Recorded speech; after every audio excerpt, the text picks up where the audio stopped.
the first days of the North Kingdom, they built a great watchtower on Weathertop. Amon Sûl, they called it. It was burned and broken, and nothing remains of it now but a tumbled ring like a rough crown on the old hill's head. Yet once it was tall and fair. It is told that Elendil stood there watching for the coming of Gil-galad out of the west in the days of the last alliance. I'm guest co-host Josh Cook, and you're listening to the Amon Sûl podcast.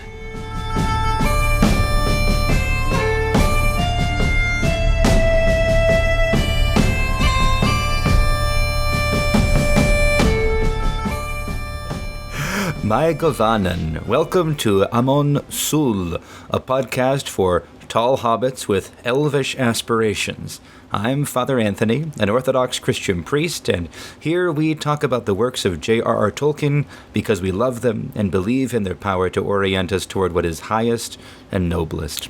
Today, my guest co-host is Josh Cook. As you might guess from his last name and his face, as you're seeing us next to each other, if you're watching on YouTube, Josh is my brother, and he's therefore my oldest and closest friend.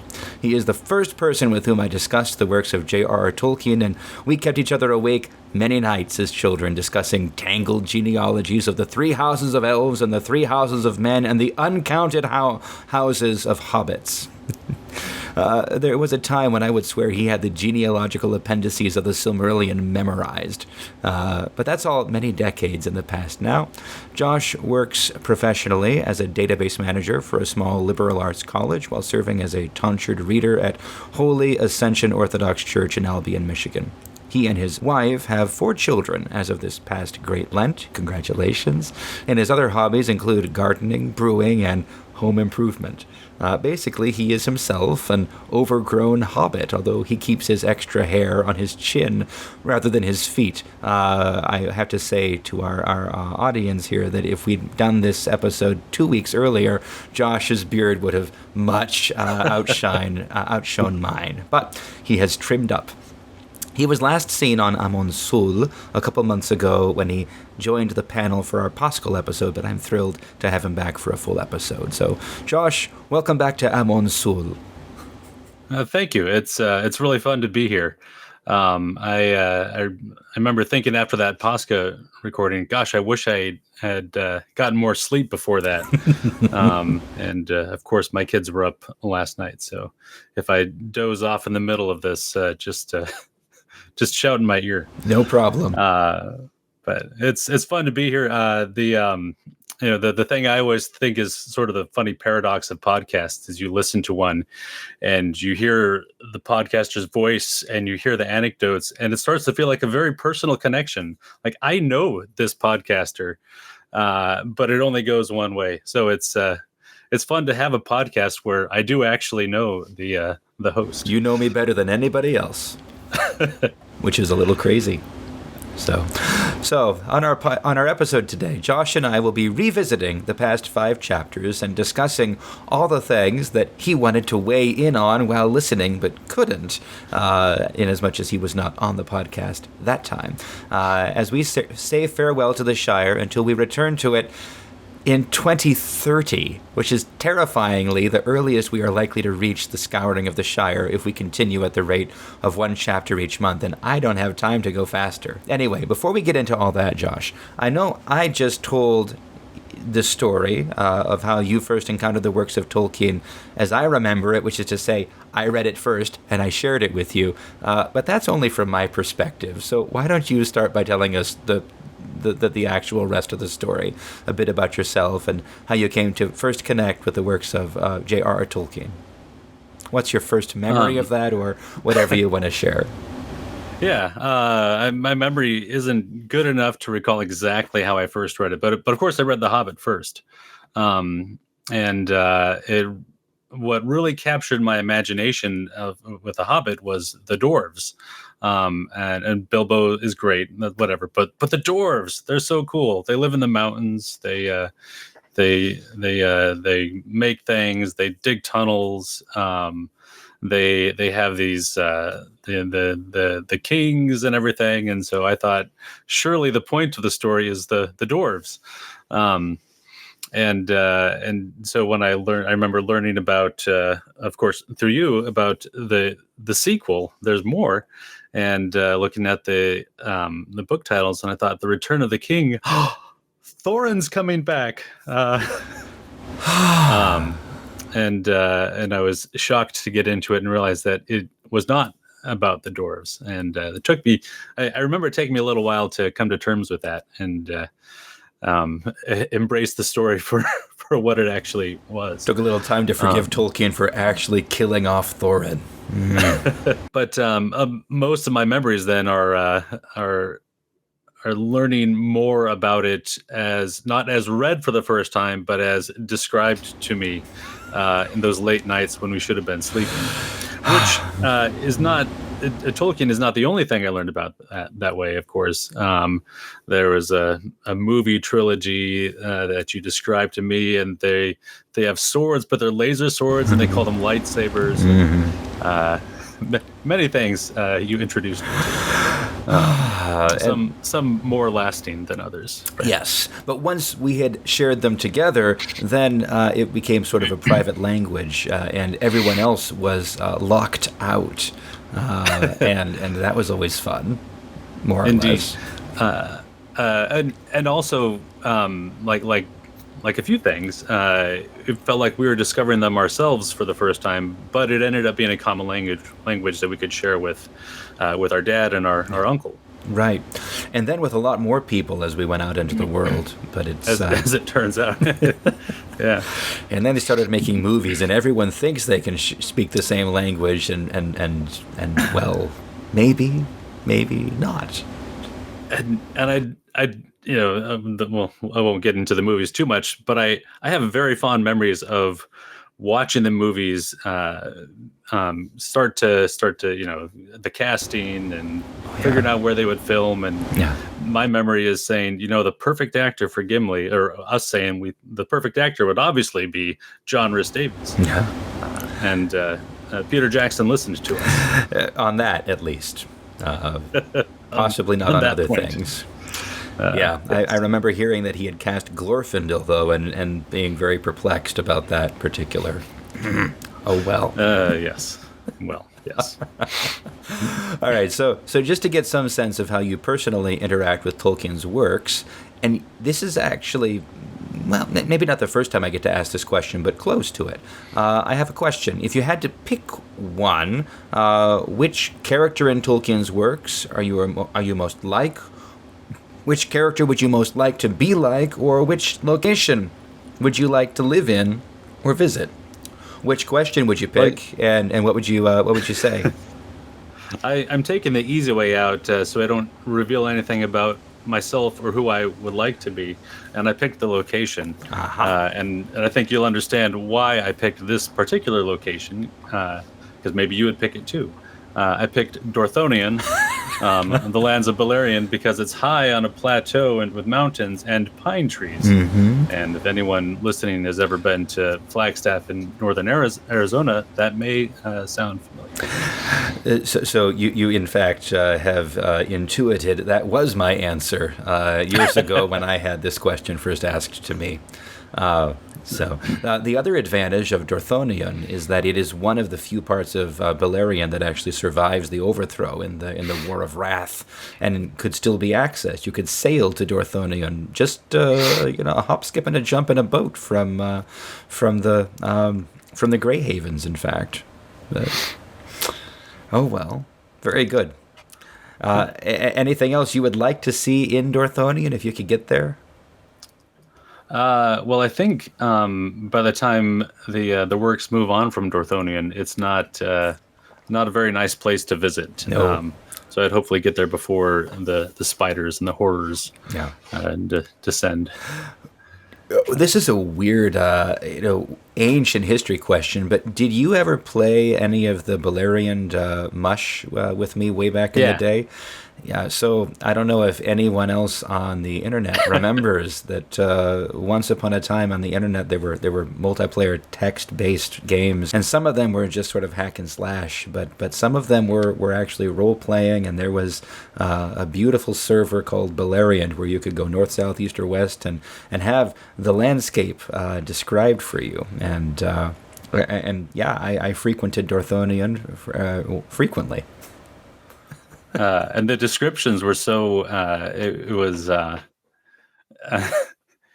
thinking back to a time when you play a text-based game, but it was very picturesque. Yeah, and it was neat because you'd bump into people and you'd have a conversation, and you'd you were supposed to be role playing, you were supposed to be in there, but the mods, of course, they had the famous named characters. So I remember one time I was on there just kicking around, 14 or 15 years old, and I bumped into Maedhros, and I'm like, wow.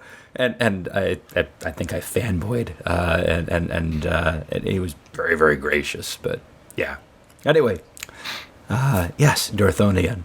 I love that answer, as you guessed. So, very good. All right. Well, we actually have a ton of listener questions and comments, so let's move on to that.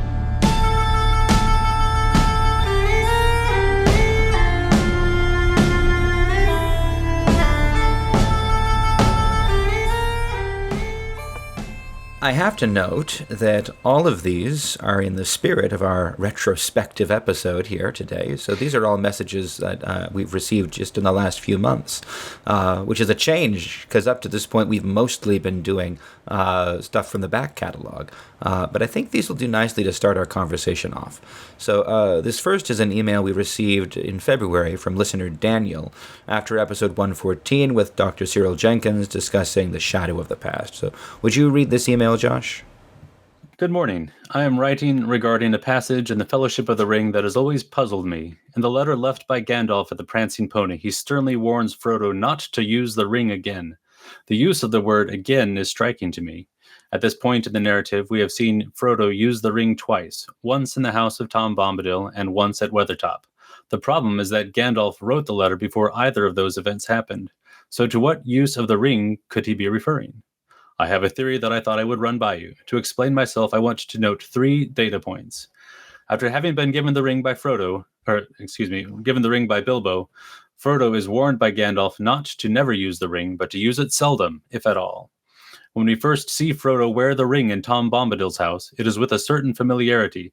He slips it on just to make sure that it's the same ring, and there is no indication that he is surprised by the experience of wearing it. Tolkien has already established the fact that Bilbo's authorial voice in The Hobbit cannot necessarily be trusted because of the influence of the ring. Thesis.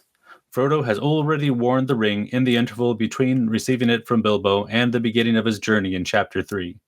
Gandalf somehow knows about this and warns him not to continue this practice since he now has confirmation of what the ring is. Frodo and or Bilbo have intentionally covered up the extent of Frodo's use of the ring, perhaps due to embarrassment. Thoughts? Love the show, Daniel. So, myself, I like what Daniel's saying. I like his close reading of the text. I like his logical conclusion there. And I think I agree with him, at least so far as to say that Frodo has worn the ring before. I think that Tolkien's signposting for that is fairly clear, if nicely subtle and understated. I did a little digging on this too and was reminded that Galadriel also seems to know how often Frodo has worn the ring, and her words are striking. Only thrice have you set the ring upon your finger since you knew what you possessed, and that's on the last page of the Mirror of Galadriel, probably whatever edition you have. What are your thoughts on this, Josh? I have one more, but what do you think? The first thing that I kind of thought of was... this is, and I won't bring up the movies very much, but I remember being really weirded out by the experience of anyone wearing the ring in the films. And that I was surprised to finally read a little bit more closely when Sam wears the ring, and that's how it's depicted. Mm-hmm. But you never see that until that point, and Right. I'm not sure, because there is a mention in that passage about the ring growing in power as it grows closer to Mordor. Right. So did that only happen because it was close to Mordor, or is that what wearing the ring is always like? When he does put the ring on in Tom Bombadil's house, it's closer to the Hobbit, or when Bingo puts on the ring in the early drafts. Right. So I guess that was where my mind went, was what is it actually like to wear the ring? And is this just a narrative transition from the folksy charm of the Hobbit to the more serious book that it sort of grows in seriousness as the chapters progress? Yeah, I like that reflection, and you remind me. I had a very similar reaction, a negative reaction to the time Frodo puts on the ring, like in Bree, and what have you, because I think that's the first time we see him put it on in the movies, and he sees the eye, and everything is very, very creepy. But yeah, it doesn't seem to be that way in the book. It seems like it's just, you see everything else as clearly as you did before, but no one can see you. Right. The one thing I think I disagree with Daniel about is that Frodo and or Bilbo have intentionally covered up the extent of Frodo's use of the ring. I don't know if not putting it front and center, is the same thing as concealing it. Because if concealed, it's not done very well. They could actually write in and indicate, oh, this is the first time he'd ever worn it or something like that. It seems almost we just don't see much of anything happening from Frodo in that space of time. That's covered basically in 2 pages. Right. Saying that time passed and he didn't age. That is perhaps the one thing that indicates, also that he was sometimes wearing it. Yeah. Anything else you'd say about this? That was my thought too, and I did a little flipping through the Return of the Shadow to see if there was anything more in there that covered that period between when Bilbo leaves and then when Gandalf returns, and it didn't seem like there was much there, and so Yeah. I was willing to chalk it up to just sort of the narrative expediency of needing to advance the plot from Bilbo's departure to the next thing. And then one would naturally assume that Frodo is using the ring just like Bilbo did, Right. to escape the Sackville Bagginses. And I'm glad you bring up the Return of the Shadow stuff, the earlier drafts, because that does show us, on the one hand, we see Bingo using the ring all over the place, in a very cavalier sort of way. Bingo being the character that becomes ultimately Frodo. For any listeners that haven't listened to our discussion of that in previous episodes.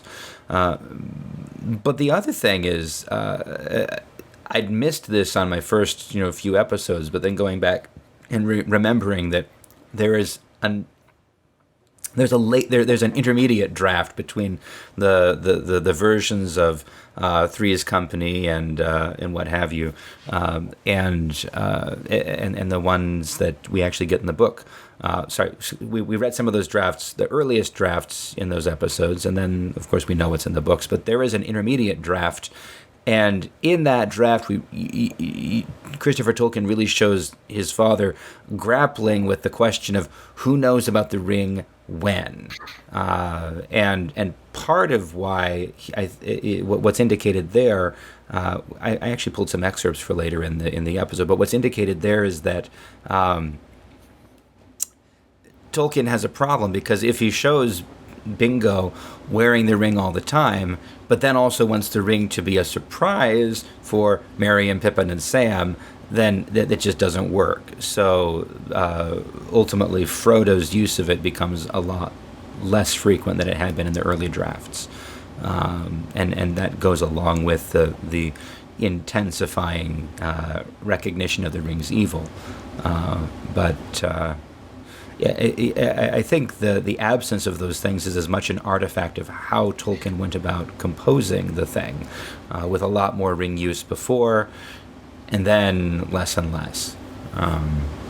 But I do like the idea. I like where his mind is, though, that it is totally a thing that might have been done, and paying attention to the authorial intent and how trustworthy are our narrators here. Right. So, because it's a fair and necessary point. Reading any medieval literature, can we trust our narrator? And again, Tolkien is basically doing medieval literature, masquerading as a modern novel. All right, for our second listener comment, we have another email from February of last year, of this year, just a couple months ago, I'm sorry, discussing our episode on the Shadow of the Past. This one is responding to my conversation with Cyril about his selected reading of the final paragraphs of The Hobbit, and specifically Gandalf's reprimand of Bilbo's flippant statement, "So the prophecies have come true after all," in a fashion. I'll read this one. This is from listener Cade, and he says, "I was writing in to share the way that I have always understood Gandalf's reprimand to Bilbo about the prophecies coming true in the end of The Hobbit, as was discussed in the last episode in January 2025. He says, "To me, Bilbo represents a more modern perspective on things going back even to the beginning of the book, or at least he seems to do when he is in the Shire. So then, to Bilbo, if a prophecy comes about through natural means or through understandable actions of people, it somehow makes it less of a prophecy.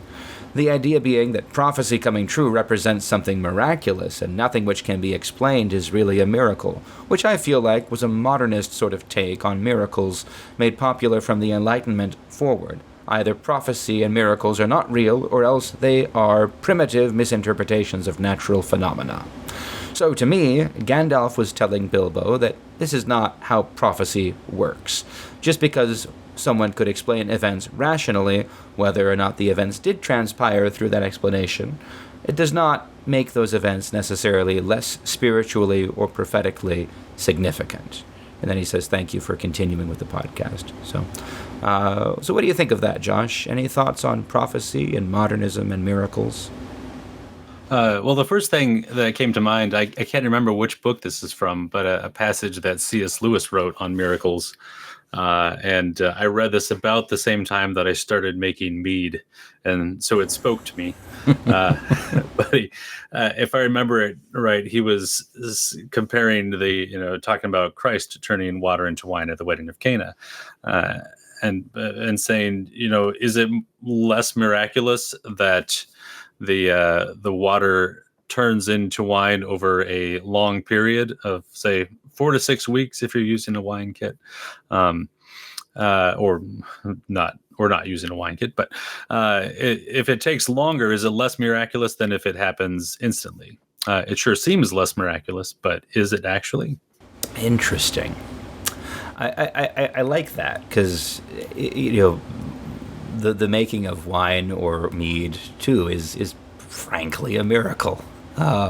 Whether it happens fast or slow is like, I've done it once, and I know you do this like all the time, but you just throw these ingredients together and then it does that, and the result is and this. It doesn't look anything like the end product when it starts. Yeah. or when it's fermenting. Yeah.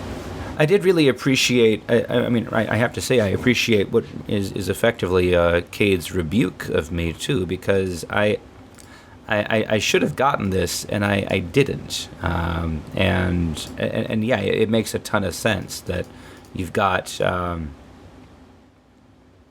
that issue with modernism, that issue with dismissing, with explaining everything away, and that, I think that does make sense of what Gandalf's saying. Like, okay, so you took part in fulfilling the prophecies, you can explain it all away. That you really are still a very little hobbit, and well, to quote a different. Oh boy, am I going to go here? Yeah. To quote a different property that we received from our father and uncles, it's just love and miracles out of nowhere. So, but And it's funny to see Gandalf, bringing that in as almost the last word, the moral of the Hobbit, which presents itself as just a children's story, but really has a lot of depth. Yeah. And I have to give props to Father Andrew because he did a nice job digging into that. I guess a couple years ago now. But, all right. I had one more thought on this, Please. And I refrained from using this as one of my quotes for later on because I thought maybe I'll use it now. But when Aragorn and Legolas and Gimli meet Éomer, yes. and he reveals himself, and Éomer says, "Legends spring up out of the green grass," and Aragorn has that great line that the green grass, you say, that is a mighty matter of legend. Yes. So you walk it in the light of day. Right, and I'm glad you bring that up because this is a central theme for Tolkien that. Whether we're in the just apparently humdrum reality of every day or not, we are walking in the grandeur of a much greater story, and that's, I guess, the theme I've been reflecting on too, with just this reality of these elven towers that are right outside the Shire and right outside the Shire, and nobody can be bothered to go and climb them. Right. Which Tolkien is nicely embedded in the story. So, yeah, it's so Cyril, if you're listening, I think that I missed the point before, and really your picking of that example of that reading was beautifully appropriate. So, all right. So for our third and fourth listener comments, we have two different submissions dealing with our last episode, talking about the question of the ring verse and the question we raised of who the author of the ring verse is. So first we have listener Rolf, who also sent in our current photograph of a very southwestern Amon Sûl from our opening credits. And then we have YouTube listener Harbinger359, who has his or her own take on who composed the ring verse. So Josh, if you can read Rolf's email, I'll follow up with a summary of Harbinger's thesis, and then we can discuss them both. All right. Long-time listener, longer-time reader. I do not want to presume to argue with you or Richard Barrett, but I had some alternative ideas on Sauron's ring rhyme, some of which I've held for years. Firstly, I can think of two justifications for why he might refer to himself as the Dark Lord. The first is that, like Voldemort, it appeals to a sense of drama. It's the image he does want to represent to the world, someone to be frightened of. The second is it is an homage to his master, the true Lord of the Dark, of emptiness and negation, king of nothing and unthinging, to borrow from Lewis's philosophical dictionary. I always thought that the rhyme itself, in its entirety, was the spell that Sauron enchanted the ring with, the verse that he wrote on the ring itself being some kind of thesis of the entire spell. Perhaps this is too much of the influence of D&D on my thinking, but I know that elvish enchantment of items often involves singing, and Sauron is not Morgoth. He is not the embodiment of evil and darkness and chaos and destruction himself. He is willing to use the tools of his enemies. He's more willing to behave goodly in order to accomplish greater evil. Of course, so is Morgoth, but I always assumed to a lesser extent. I did not think the line "under the sky" to be a symbol of Sauron's envy of the elves and their freedom, but rather a reminder of their place in the ontological hierarchy, and that spiritual well-being, like himself, are in the heavens above them, even if he no longer resides in the heavens like the rest of the Ainur. And then I loved Richard's baptismal observations on the Bath Song. It has deepened my appreciation of an otherwise silly song, and I'm looking for further depth in other passages I've taken for granted. Very good. All right. Before I talk about that, let's see what Harbinger has to say. So he begins this way. He says, "I'm personally of the opinion that the ring verse was written by Isildur after the fact, in one of his brooding moods, as he poked and prodded at the ring's secrets and extrapolated the full verse from the ring's inscription. There are some challenges with this, of course, but we know he understood the Black Speech, he knew how to reveal the inscription, and he knew more of its secrets than any other of the mortal ring bearers, so it makes sense on most fronts. He would see the elven lords as kings in all but name. He would hold some disdain for the dwarves, who presumably did not participate in the War of the Last Alliance to the extent that men or elves did, and would quite possibly harbor some misgivings about the fate of men himself. It's possible in toying with the ring he could have gleaned something of the other rings of power and who carried them, since this was the ruling ring, and that was its power. It also neatly explains the characterization of Sauron. So far, and then I'll read his last thing, because he says, lastly, and perhaps most importantly, Sauron never intended to give the Rings of Power to men or dwarves. These were Plan B after the plot on the elves failed.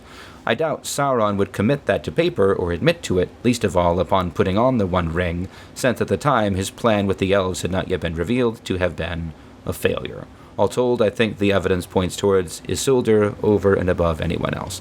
And then I kind of went back and forth with Harbinger and I asked specifically why he thinks that giving the Rings of Power to men and dwarves was a plan B, because I didn't remember that. And he references the Silmarillion on the Rings of Power in the Third Age, noting just in terms of the chronology, Sauron helps the elves make the Rings of Power, but they aren't distributed to anyone until after he makes the ruling ring. He destroys Eregion and takes the rings back after the elves refuse to serve him, and then he gives the rings to the others at that point. My objection at that point, and I posted this in the YouTube comments, was that would, if it was actually a Plan B sort of thing, that would mean the Nazgul and the effect on them was effectively an accident. And his reply is, I think, worth reading in full. He says that is the very issue. It was an accident, or perhaps it's better said, it was an unintended consequence. That doesn't mean Sauron wasn't fully aware of what they would do or could do, but he might also have considered it an experiment, and thus Gollum's refusal to fade was all the more curious and worrisome. But regardless, he says, I don't think that changes the fact that the consequences are thematically resonant, and Sauron absolutely got what he wanted out of it. Undying servants fully under his command and beholden to his will. The only downside was these weren't the elves, and he goes on. His reflections are worthwhile, and because it's on YouTube, all of you can go and actually see what he said. He had some good thoughts.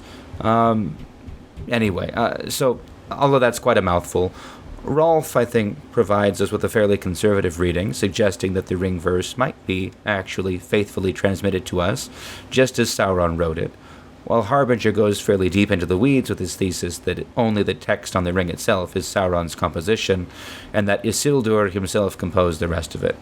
There's a lot more of interest in both of their perspectives, though, and I'd love to know your thoughts, Josh. So diving into something to try to extrapolate an answer that's not clear in the text always takes me back to some of the first discussions that we encountered on 90s message boards, and yes, all of the people who were wrong in insisting that Balrogs have wings, and obviously they do not.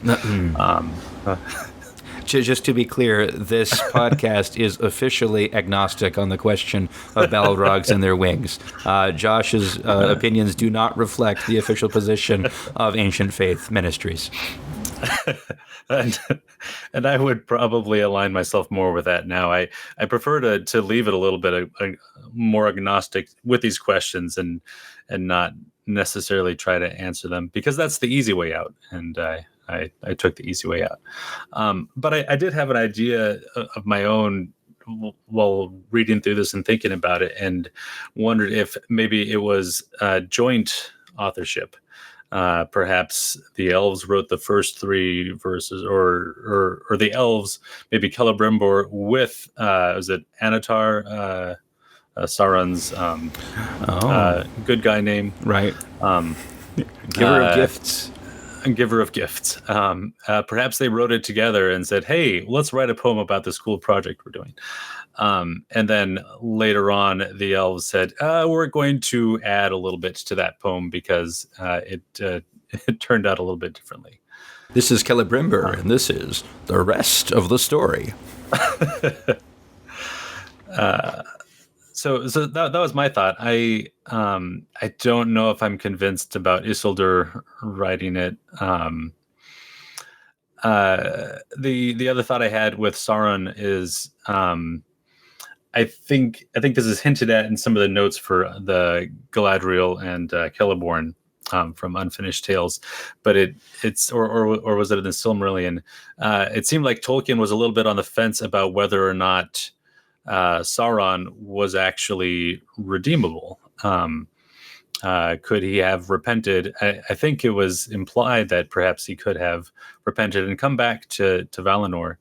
And so should we read this as him thinking of himself as the good guy and definitely not the Dark Lord? That's what those mean elves call me. Or is he so steeped in evil and so much following in Morgoth's footsteps that he would think of himself as the Dark Lord? Like, yes, obviously that is me. I am the evil Dark Lord. Sure. I think my thoughts align more with yours than with Harbinger's. I would call the Isildur thesis plausible, and I think he makes a strong argument for its plausibility. And the argument would extend to the kind of thing Gandalf goes to he goes to Minas Tirith to do the research to try to find what Isildur said was written on the ring. But that would also be the occasion for him to say, and that's the origin of this lore, which is of this verse, which is well known to the lore masters. Although, again, that's not definitive. Again, I think it's plausible. I don't know if I would. I think the thing that troubles me most is the idea that the rings for men and dwarves are Plan B. I think that my sense has always been, and that's not a strong argument, except that I have been immersed in all this for a while. My sense has always been that Sauron's determination to dominate everything in Middle-earth necessitated, that, and that would be why he was interested in the project, not just to deceive the elves, but to create with them something that could be used to effectively to activate the mechanism of domination that was just inherent in Arda itself from Morgoth's long corruption of it, as it were. I don't think I'm influenced by the movies or the Amazon show too much in thinking that. And I think specifically that the goal of dominating men was top shelf for him because he knows that men are more than he may be most jealous of the elves, but he was there at the music of the Ainur as well, and he knows that men are one of the two kindreds of the children of Iluvatar, and he wants to steal that and dominate that. I'm not. It doesn't sit well with me to call it to call the Nazgul Plan B. I think that's a primary goal along with dominating the elves. Something that I've been reading through some of Joseph Pierce's stuff, and the quote from Tolkien that he brings up all the time, and I don't know the original source of it, but it's saying that Lord of the Rings is an allegory of power usurped for domination. Yeah. And so that seems like you can pretty much always read anything through that lens and be on the right track. Yeah. The one thing that I think is really intriguing here, and I don't have a definitive answer, is the Dark Lord and in the land of Mordor where the shadows are, because I think that's on the ring itself. Is that part? Now I gotta check it up. Does it show up? We're doing a little bit. No, just all it says is one ring to ring them all, one ring to rule them all, one ring to find them, one ring to bring them all, and in the darkness bind them. But the statement about in the land of Mordor where the shadows lie is part of the larger verse. So, and your question of when does Sauron become entirely, corrupted? Because I my memory agrees with yours. It does say that there was he was not all evil, that he could have repented, but he couldn't see his way to humble himself before the lords of the West. So he feigned repentance, but didn't go back with them, and then basically fell back into old habits over time.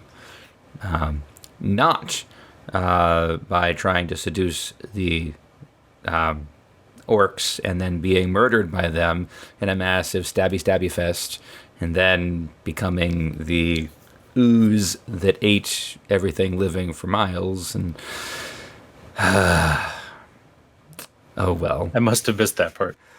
Yeah. Oh well. Anyway.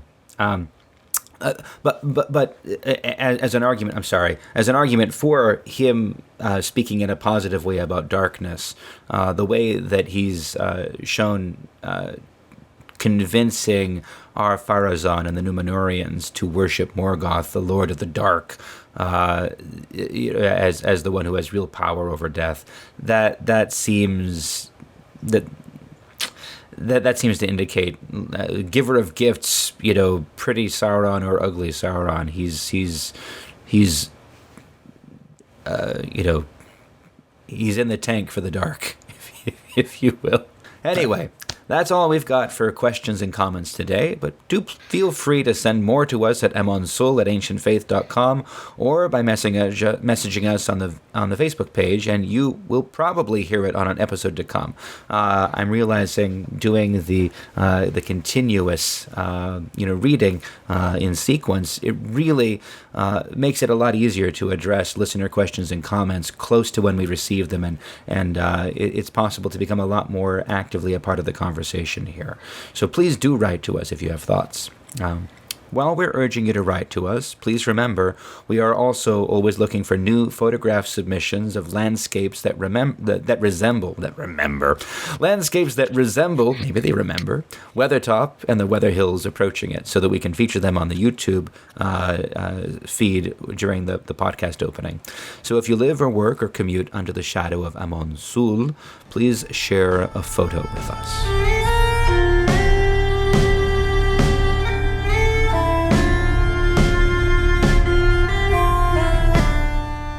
So, this brings us to the main portion of our episode today. I've asked Josh to come on the podcast today to talk about these first 5 chapters of the Fellowship of the Ring as our time in the Shire comes to an end, and make sure that we didn't miss any important themes as we leave it behind. So that's going to mean something of a change in format, as we're not actually going to be reading much that is new today, but we'll generally be going back over the narrative from the beginning, discussing some of the themes and points that we've found striking along the way, and perhaps introducing some other points that my brother noticed that blew right past me. So, Josh, before we start to get into everything in detail, can you say something about what this read-through has been like for you in general terms? What's jumped out to you? What you're really enjoying seeing this time? I think what's really been different for me this time has been learning a bit more about Tolkien's writing process and all the excerpts from Shadow of the Past. If you remember that back shelf in the library where the Tolkien books were, I never actually checked out any of the history of Middle-earth to read it, but I would go crouch down there and flip through it, looking for new details that I'd missed before. Yeah. And where I kind of gave up was when I encountered someone named Trotter and slowly realized that it was the Strider character. And I thought, Trotter's a silly name. I don't want to read this anymore. and I put it down and didn't come back to it. But it's really fascinating now to watch this sort of experience as he kind of groped his way through the story and just put words on the page to try to find that hook. Yeah. And then it was like when he turns Gandalf into the Black Rider, then they're off to the races. But watching him kind of struggle to find it, and then I think originally people wanted to know more about hobbits. Yeah. And you can see a little bit of that coming out, most of which, thankfully, does not carry forward into the final version. The Hobbit prattle that people thought they wanted, and then he gave it to them, and they're like, no, enough. I don't want to hear any more about houses, please. Thank you. So that's really what's kind of blown my mind this time. I knew a little bit of that, but not very much. And it really is. It's a credit to Christopher Tolkien. I don't know if many people would dedicate their entire life's work to not necessarily finishing their father's work, but just collecting it and giving it to people. But it's an amazing gift that we have in the history of Middle Earth. And I have similar memories of that library. I'm sure that the librarians that ran that Flagstaff Public Library in the late 80s and the early to mid 90s are not listening to this podcast. But if any of them or anyone related to them are, that was a wonderful library. And every library I go into, I expect to measure up to that, and it just doesn't. It was a great place to spend your childhood. Now, I know you've been doing something of your own read-through of the history of Middle-earth stuff along with me, and you just mentioned it. So as we were prepping for this episode, you pointed out we had omitted one of the more surprising elements of the very first draft. Your remark reminded me that I've also been loose with the dates of composition. So before you pitch into this, I want to note that Tolkien it was on December 19th of 1937 that Tolkien wrote in a letter to his publisher that, quote, "I have written the first chapter of a new story about hobbits, a long-expected party." And Christopher Tolkien amazingly provides a photo of this that we can put up here as well.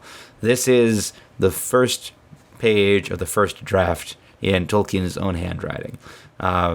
So while we have this up here, we're going to note as well for future reference that he finished writing it in 1947, so 10 years of composition, and then editing and publication preparation took until 1954 and 1955. So I've been really loose with that. No one has written in yet to correct my sloppiness, but it's been bugging me. So there is that. So I'm going to read the beginning of this chapter while I'm reading too much. Josh, why don't you read all of this, and then you can just continue. Okay. When Bilbo, son of Bungo of the family of Baggins, had celebrated, and then it's changed to prepared to celebrate his 70th birthday, there was for a day or two some talk in the neighborhood. He had once had a little fleeting fame among the people of Hobbiton and Bywater. He had disappeared after breakfast one April 30th and had not reappeared until lunchtime on June 22nd in the following year. A very odd proceeding for which he had never given any good reason, and of which he wrote a nonsensical account. After that, he returned to normal ways, and the shaken confidence of the district was gradually restored, especially as Bilbo seemed by some unexplained method to have become more than comfortably off, if not positively wealthy. Indeed, it was the magnificence of the party rather than the fleeting fame that at first caused the talk. After all, that other odd business had happened some 20 years before and was becoming decently forgotten. So before you go on, that beginning is substantially different from what we actually get. What follows is basically almost like an outline for the actual published A Long Expected Party. It sums up the invitations to the party and the guest list and the grandeur of the feast and then the guests' dread of Bilbo's coming speech, all in terms and phrases that we recognize, although the final version is much more filled out. Even the speech goes much as we see in the published version, save that the reference to his birthday at Asgaroth with a cold, thank you very much, is omitted. But the ending is substantially different. So would you continue, Josh? "I have called you all together," Bilbo went on when the last cheer died away, and something in his voice made a few of the Tooks prick up their ears. "First of all to tell you that I am immensely fond of you, and that 70 years is too short a time to live among such excellent and charming hobbits. Hear, hear! I don't know half of you half as well as I should like, and less than half of you half as well as you deserve. No cheers, a few claps. Most of them were trying to work it out. Secondly, to celebrate my birthday and the 20th year of my return, an uncomfortable rustle. Lastly, to make an announcement. He said this very loud, and everybody sat up who could. Goodbye. I am going away after dinner. Also, I am going to get married. He sat down. The silence was flabbergastation. It was broken only by Mr. Proudfoot, who kicked over the table. Mrs. Proudfoot choked in the middle of a drink. That's that. It merely serves to explain that Bilbo Baggins got married and had many children, because I'm going to tell you a story about one of his descendants, and if you had only read his memoirs up to the date of Balin's visit, 10 years at least before this birthday party, you might have been puzzled. As a matter of fact, Bilbo Baggins disappeared silently and unnoticed. The ring was in his hand even while he made his speech, in the middle of the confused outburst of talk that followed the flabbergasted silence. He was never seen in Hobbiton again. When the carriages came for the guests, there was no one to say goodbye to. So let's pause and just talk about what's different here, which basically, besides that it's more succinct and it's a rougher draft, but he's only 70 years old, so the intervening period is much less, and there's no sign of Frodo or of any heir in any way. So that's the big difference. There's no hint of sinister nature with the ring itself, and then of course there's the excuse that he gives when he leaves, which is what you were chuckling at. Do you notice anything else that's strikingly different? I like that the Proudfoots kept their or were there from the beginning. Yes. And the reactions kicking over the table, mostly though, just that last "I'm going to get married." Also, by the way, and then going into the notes, I think there's a fair bit about explaining how hobbits would get married. Well, it's actually we'll read that after. So after the carriages come, then it describes the gifts that he had left, which the details change, but the basic gist is the same, and all the gossip and hullabaloo that followed are the same, still pretty much as we have it in the published version, except that there's no Frodo, and because there's no Frodo, the Sackville Bagginses inherit Bag End immediately, and with it they inherit the problem of expelling all the treasure hunters who are knocking holes in walls and burrowing in cellars. And all of this, along with all of this, Bilbo is described as laughing at the joke, this practical joke he's pulled on everyone, and especially the hated Sackville Bagginses. So, and then would you continue here, Josh? This is still the first draft. There, I suppose, it has become all too plain. The fact is, in spite of his after-dinner speech, he had grown suddenly very tired of them all. The tookishness, not, of course, that all tooks had ever had much of this wayward quality, had quite suddenly and uncomfortably come to life again. Also, another secret. After he had blowed his last 50 ducats on the party, he had not got any money or jewelry left, except the ring and the gold buttons on his waistcoat. He had spent it all in 20 years, even the proceeds of his beautiful... it seems like he was just, just blank. No, which he had sold a few years back. Then how could he get married? He was not going to just then. He merely said, I am going to get married. I cannot say why. It came suddenly into his head.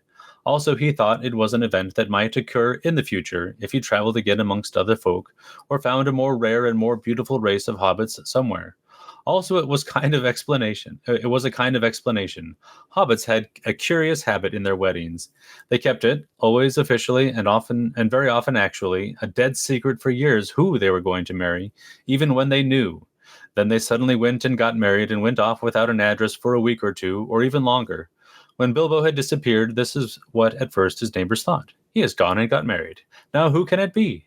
No one else has disappeared as far as we know. Even after a year, they would have been less surprised if he had come back with a wife. For a long while, some folk thought he was keeping one in hiding, and quite a legend about the poor Mrs. Bilbo, who was too ugly to be seen, grew up for a while. So yeah, it's all there, not even in notes. It's just, part of the draft. So, so I picked more of this to read than just the funny statement. He said, "Oh, so I'm gonna go get married," because it's funny, it's humorous, and it's neat to see the first version. But what was it that jumped out to you in all this? So again, I'm assuming that he's trying to find some hook about hobbits, to write about hobbits and come up with some traditions. And I don't know if he just totally made this up or if he's basing it on something. I did like that at the end of it, there again, just like in the final draft, there's a legend about, but not about Mad Baggins, who disappears and reappears, about the poor Mrs. Bilbo who was too ugly to be seen. And one of the thoughts I had reading through that first, the actual final version, is wondering, is there some fairy tale or children's story about some mad person who disappears, and is he trying to create this myth to explain it? I can't think of anything. Well, that's interesting. I wondered if there's something, and now I wonder if there's some poor wife who's too ugly to be seen. I honestly, I should ask. The person to ask would be Deacon Seraphim, the cleric formerly known as Richard Rowland, because he has at least a sideline in the academic discipline of folklore and fairy tales, but. Really, the person I should ask who's accessible to me is my son Justin, your nephew, because he has read all of Andrew Lang's fairy tales and notes that there are a lot of the same appearances of the same stories with minor or major differences. Interesting.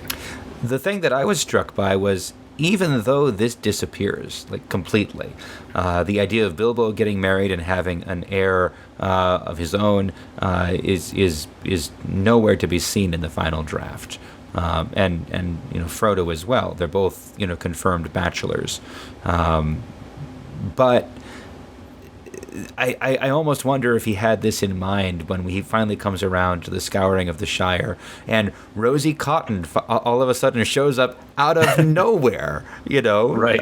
Sam's great secret of who he was going to marry, even when he knew. I'd always kind of thought, well, that must just be a plot hole. He didn't mention it at all before, but now I find, no, this was built into the nature of hobbits, because Tolkien never actually throws anything away if he can find a way to incorporate it into the actual story. So I think This does actually become Hobbit lore in some sense, at least to the extent that we see it play out with Sam and Rosie. That's great. I didn't make that connection at all. That's perfect. That's fun. The other thing I really liked, and it only just jumped out to me as you were reading it, but his, the idea. He said, I cannot quite say why he said he was going to get married, but he thought it might, if he traveled again amongst other folk or found a more rare and beautiful race of hobbits somewhere. Well, that's just a return to that random throwaway idea that the Bagginses might have fairy blood somewhere, or the Tooks might have fairy blood all the way from the beginning of The Hobbit. That's right. This strange, interesting idea of how the different peoples relate together and what that, there's the tiny hint of the yearning of mortals, of humans to marry or to attain to the elves, which is part of the tall hobbits with elvish aspirations that we've talked about and will talk about again. But there's a lot of hints of stuff that's developed much more completely elsewhere, but it's here in this very first draft. So yeah, I'm glad. I was thinking. Go ahead.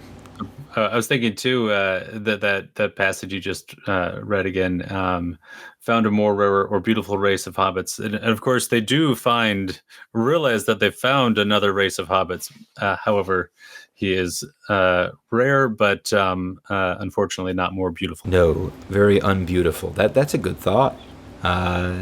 We've even you've even got a little hint of Smeagol showing up there.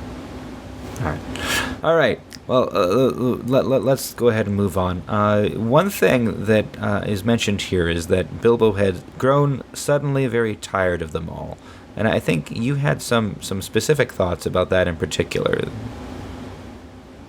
Yeah, so a couple of things. One, I was trying to think back to reading Tolkien and the Great War, and wondering, and maybe this is a little bit of a trap to try to read everything from that lens, but I think you see a little bit of that maybe as if you think of Bilbo and Frodo as the veteran who comes home and is frustrated with civilians who don't take things seriously enough.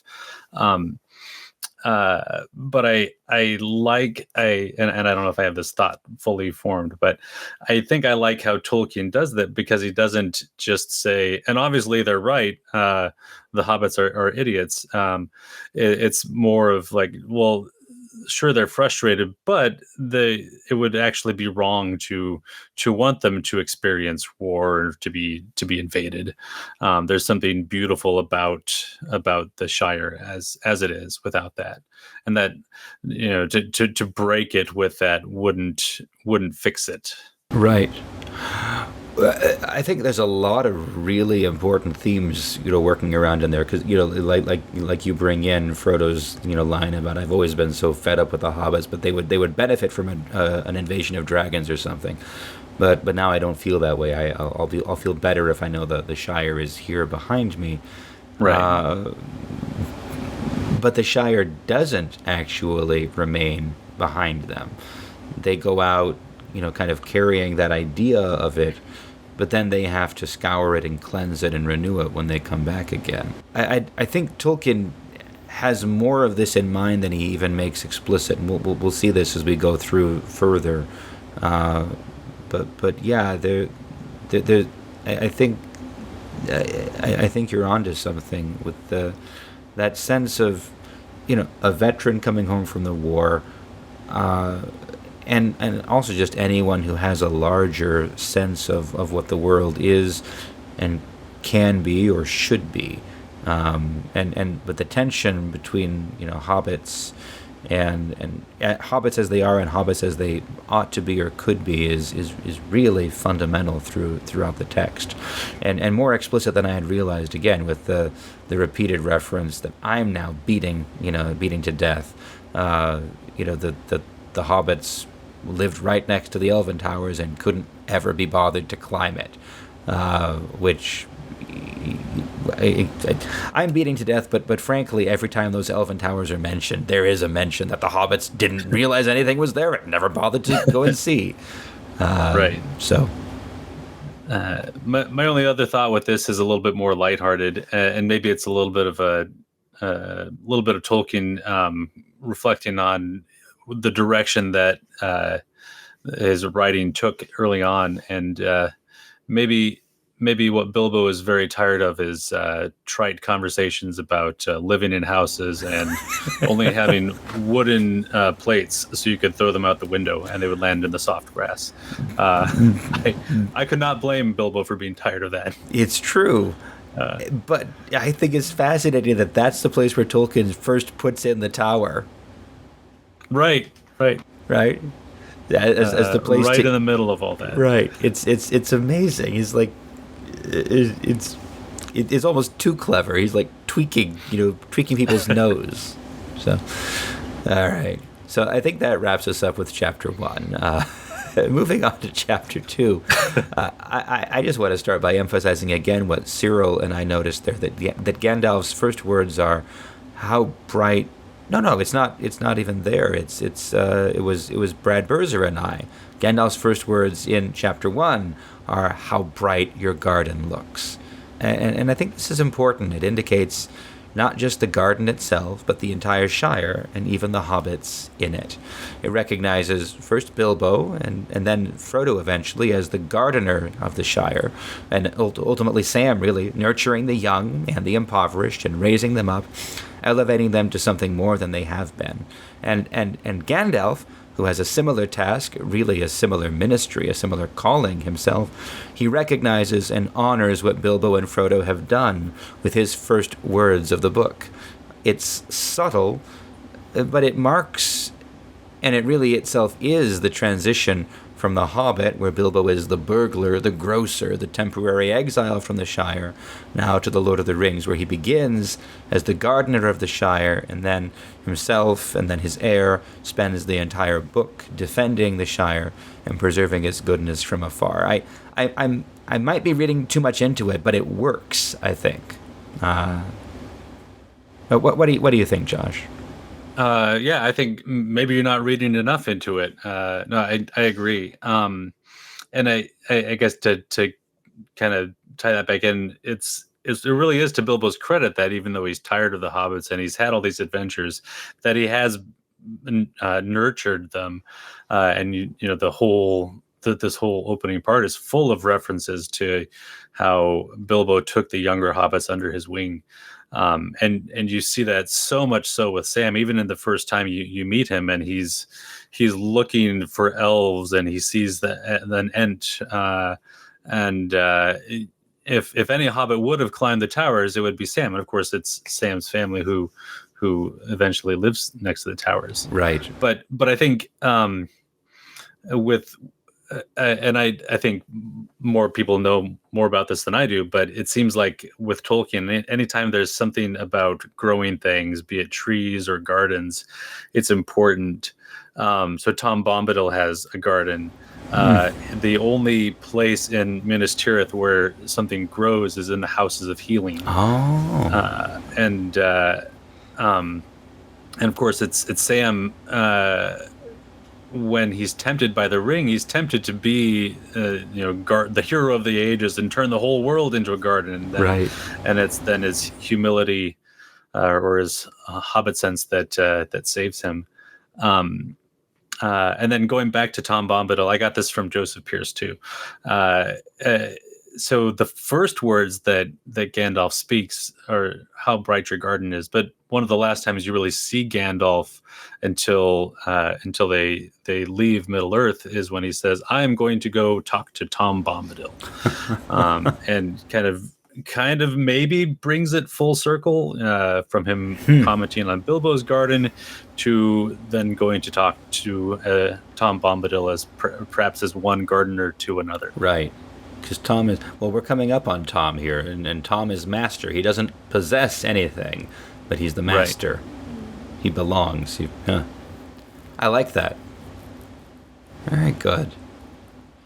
All right. So besides all that, I think, I think you had some critiques of my thoughts on Frodo's initial response to Gandalf's exposition on the Rings of Power. If I recall correctly, I got a little bit excited and suggested that when Frodo says, "How terrifying," he doesn't really seem to be taking things particularly seriously. My argument, I guess, would be, even though he knows Gandalf is talking about his own ring and is telling him very terrible things about it, that response, "Oh, how terrifying," made it seem to me as though he was still thinking of all of that as very far away and not actually particularly relevant or terrifying to him. But I think you have a different reading. Well, I'll start by saying I don't think you're necessary. I don't think you're wrong. I think you're right. And in this,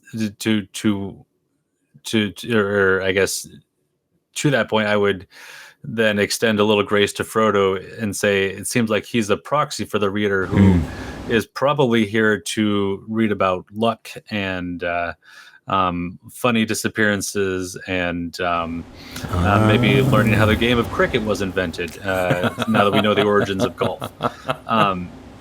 And so I can't remember when I read this for the first time. I do remember that I wanted it to be about dwarves, not hobbits or Sauron and ring wraiths. So I could see a lot of readers for the first time saying, "Okay, sure, okay, this is scary," but Gandalf is, whatever. Gandalf's a wizard. He's got it. He's got it sorted. Yeah. But so the So there you go. I agree. But what made me think about this, to try to prepare for this and think about other stuff, I've been listening to the Rob Inglis audiobook, and the way he reads, how terrifying. There's a lot of weight to it, and you can kind of hear that English understatement coming through. And the understatement idea I didn't get myself. I was reading a piece by Michael Ward that he published a few years ago, where he got into that. I say. But that's what I really got. Was more of, he does grasp how terrifying it is, even though he doesn't seem to remember it, and so Gandalf has to keep saying, "You know, you're not listening. That's not how this works. Your fire wouldn't melt ordinary gold. Try to throw it in there."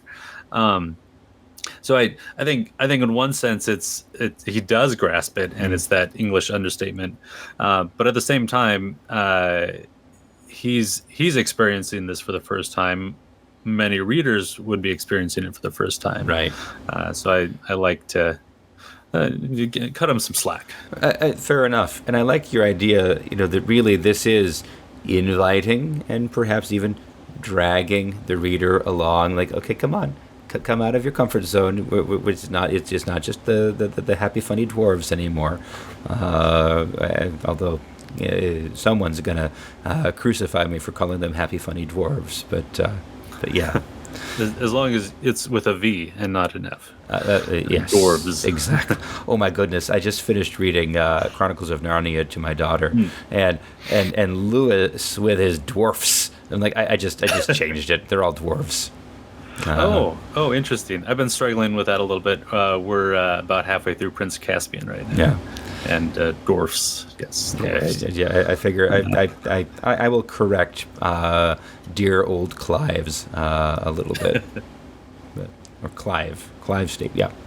The Clive S is on Staples, not Clive. But anyway, I think you also had some thoughts about the Ring poem itself, and the Númenórean fear of death. Maybe beyond what we had talked about with the listener comments. Yeah. So again, I'm channeling some Joseph Pierce here, and what he says about the line for the 9 rings. He says this has the most mentions of death that he's encountered in any English poetry. So 9 for mortal men doomed to die. Just like boom, boom, boom, boom. Huh. And this is getting into sort of your specialty. You'd think that the elves would have written something like 9 rings for mortal men with the gift of Iluvatar. But instead it's just boom, boom, boom. Gosh, it sucks that you met a mortal. Would you like to have a ring that will make you immortal? I like that. That actually is a strong piece of evidence that this is not an elvish composition. More likely for Sauron, potentially still plausible for Harbinger's idea that it's Isildur. I could probably still be convinced that it's elves, like maybe an elf with a really negative perception of men. Sure. Maybe one of those wood elves. Right.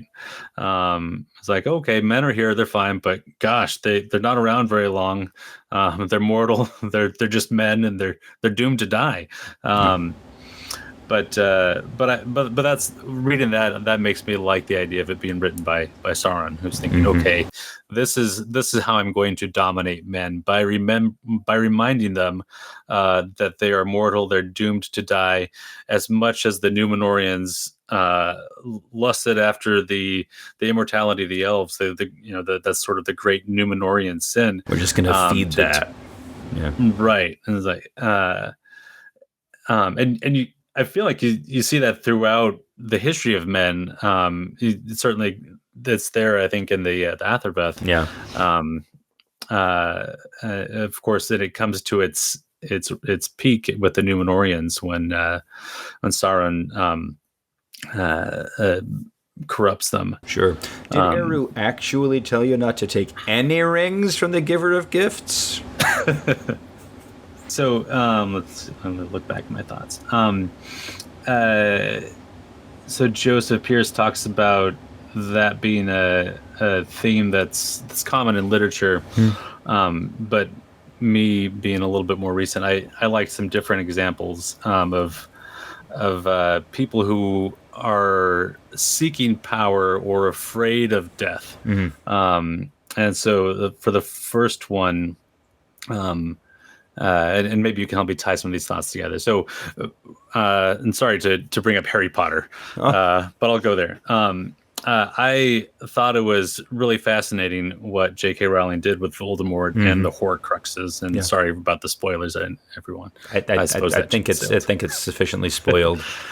And the way Voldemort attains immortality is by committing this terrible sin of murder in order to splinter his soul. And so he grasps at immortality and attains it, but at this horrible cost of really murdering his soul.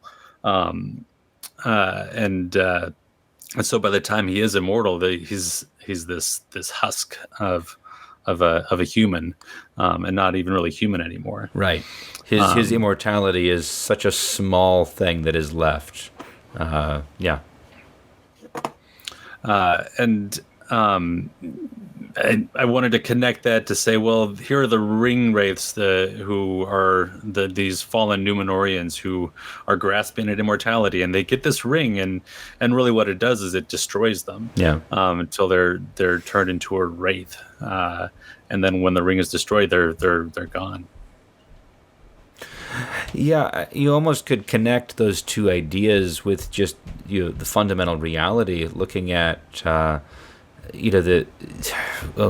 C.S. Lewis again, but in The Great Divorce, you have these people who are apparently living forever, having whatever they want, but what they want is so in his hell at the beginning, but what they want is so tawdry and unfulfilling. And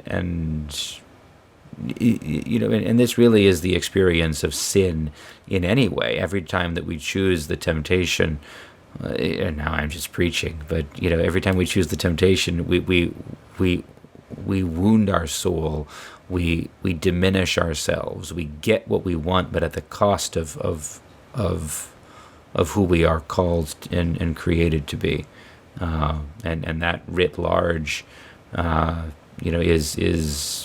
Is the corruption and of a human being.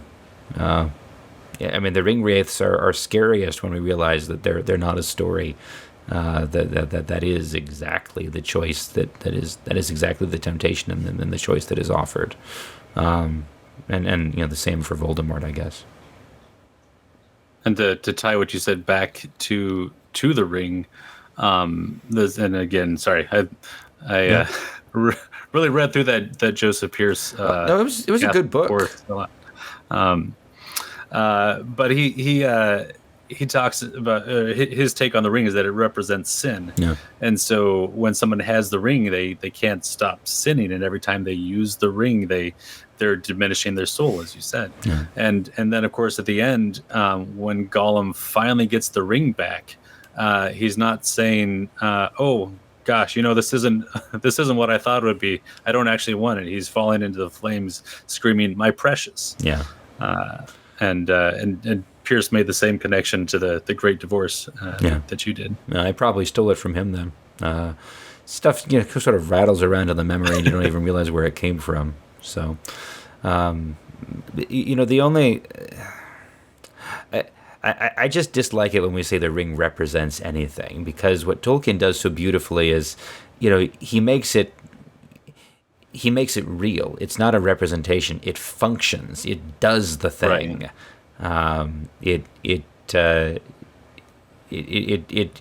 works in a believable, realistic, recognizable, experiential way. Yeah, and which makes it more terrifying, not less. Is like the experience of the Great Divorce. One can talk about, what if God isn't the one who judges us? Maybe it's just we who judge ourselves, and that means no one's going to go to hell at all, and everything's going to be fine. And then you read the way he writes that out, and you're like, oh, this is not better. This is much worse. Okay. if we leave behind the idea that God is the big lawman in the sky punishing me, and instead it's, this is my soul, this is my life, this is my relationship with God, and every choice that I make has cosmic consequences for me in the only life that I have. Anyway, that's jumping all over the place, but I like the way you're thinking. Yeah. Anything else from all of that? Well, how much time do we have? The other thing that it reminded me of a little bit, maybe not quite as strikingly as Voldemort, but crime and punishment is the other thing that I always think of someone who's grasping for power or immortality or something. And so Raskolnikov thinks in this sort of this Nietzschean Superman sense, I have to commit this crime in order to transcend ordinary man. And we can get into this maybe a little bit more with when we get to elvish aspirations, but that's like when characters in Tolkien's legendarium aspire to something else, it's almost always at a cost. And the assumption, or at least it reminds me of Raskolnikov thinking, I just have to, I am entitled to do this thing. And of course it ends the same. It only, and well, not only harms him, but it harms him. It doesn't empower him. It begins to destroy him. Right. And just the way you're summing up Dostoevsky there, it really calls to mind Gandalf's description of Gollum from The Shadow of the Past. All the great secrets under the mountains had turned out to be just empty night. Oh. There was nothing more to find out, nothing worth doing, only nasty, furtive eating and resentful remembering. He was altogether wretched. That just the picture of self-consumption. It's in all the best literature because it's a reality. So. All right. So the other thing I wanted to mention here is, once again, my reservations about our standard script that we who do this podcast are tall hobbits with elvish aspirations. And I think I get a lot of what Father Andrew meant by this when he composed this for that very first script. And I've kept it, but something troubles me about it, and I can't say I'm exactly certain what it is. So consider this my latest draft on the subject. So certainly the hobbits who are our main characters might be said to have elvish aspirations, in that Bilbo lives in Rivendell and translates the Silmarillion material, and Sam yearns to see and visit elves, and yet all of them, even Bilbo, none of them really they never become particularly elven. The elves are, in Sam's words, a bit above our likes and dislikes, to paraphrase. But one point that I think needs to be made and repeated is that the elves that we see in The Lord of the Rings are pretty much without exception penitents. They are nearing the end of a long penance. They had rebelled, pretty much in all cases, due to a certain possessiveness, or at best due to honor and loyalty to those with a certain possessiveness. And all through the wars with Morgoth, the Valar warned them time and again to love not too well the works of your hands. And when Turgon doesn't listen, Gondolin falls. And when Finrod's heirs don't listen, then Nargothrond falls, and so on and so forth. So for all the beauty that was wrought by the elven rings, those rings seem to be tailor-made to avoid facing the music, facing the words of the Valar, facing the need to let go of what the elves had made, and to accept that those great possessions would live only in memory for them. So in a sense, Bilbo, with his translation work, almost personifies and exemplifies that process of transition from possession and mastery to memory. Even as he and his finding of the ring ushers in the final necessity of that letting go for the elves. But basically, the thing that the elves have pretty much learned by the time we meet them in The Lord of the Rings is how to let go, how to remember and love and celebrate things like crafted beauty and great deeds and the glorious realms of the elder days, while letting the things that they had built crumble and finally, ultimately, departing into the West. And if that's what we're aspiring to with our elvish aspirations, then I think that makes sense and is appropriate. The elves are precisely those who tried to save their life and lost it, and then finally learned to lose their life and accept the path of humility and repentance and return to the Valar and ultimately a trust in a hope that is beyond their own strength. But hobbits, tall or short, have a much shorter time frame in which to learn that. Anyway, I'm not quite sure I'm on the right track with this, but as I said, let's call it a first draft or second draft or whichever draft I'm on. What do you think, Josh? I mean, that really is the theme of the Silmarillion, is that the elves, and I mean, I got it when it was very much in my face with Nargothrond and Gondolin. But I kind of missed the rest of it, and I just thought, oh, that's such a cool scene where Fingolfin duels Morgoth, and but that really is what the elves' great sin was, and it's interesting to think back to that, and then look at Gildor as you see him in chapter 3. Chapter 3, yeah. And it is very, very different, and to the extent that he actually rebukes Frodo when Frodo says, "I thought I could walk across our Shire," and Gildor says, "Whoa, no, hang on, it's not your Shire. Don't go claiming things. Don't go naming and claiming things. I named this to myself. I named that to myself. I've seen this go badly before. Please, no." Well, what I like, I think what you get at in the last little bit of what you had, sort of the proximity to the Valar.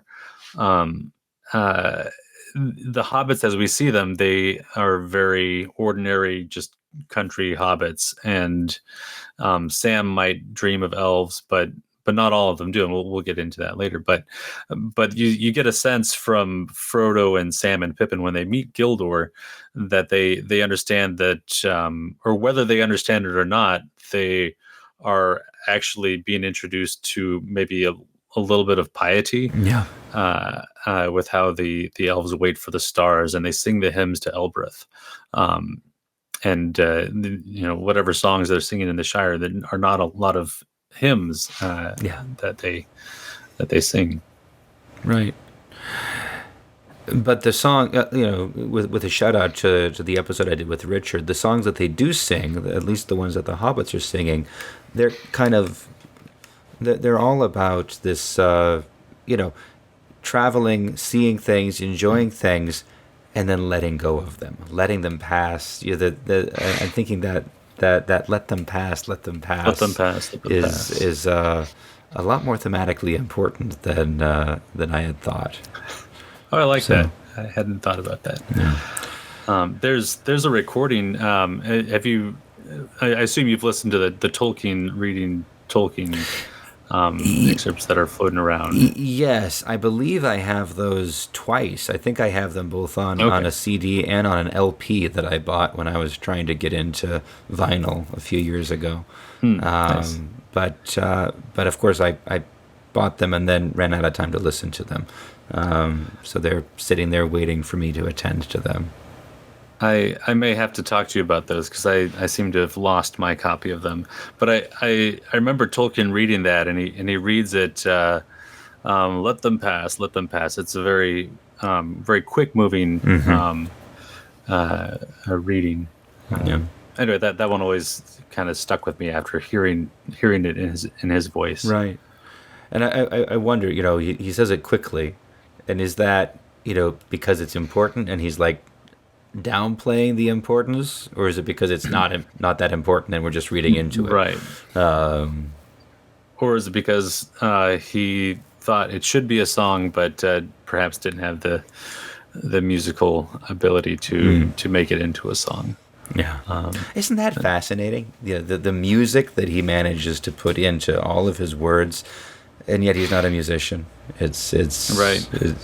Yeah, it's strange to me. All right. Well, moving forward to the next chapters, to Three's Company, which we already kind of started getting into, and a shortcut to mushrooms. I think you had some thoughts about Pippin. Yes. Yeah. So, I mean, Pippin is kind of throughout the whole book. He's putting his foot in his mouth, or trying to mix it up with Gandalf, or stealing a Palantir. He gets into so much trouble. It kind of reminds me of my son Martin. Mm-hmm. Um, but it's so striking to see him at Farmer Maggot's, because he's like, nope, don't worry, guys, I got this. I know Farmer Maggot. I'll just walk up and introduce myself, and everything will be fine.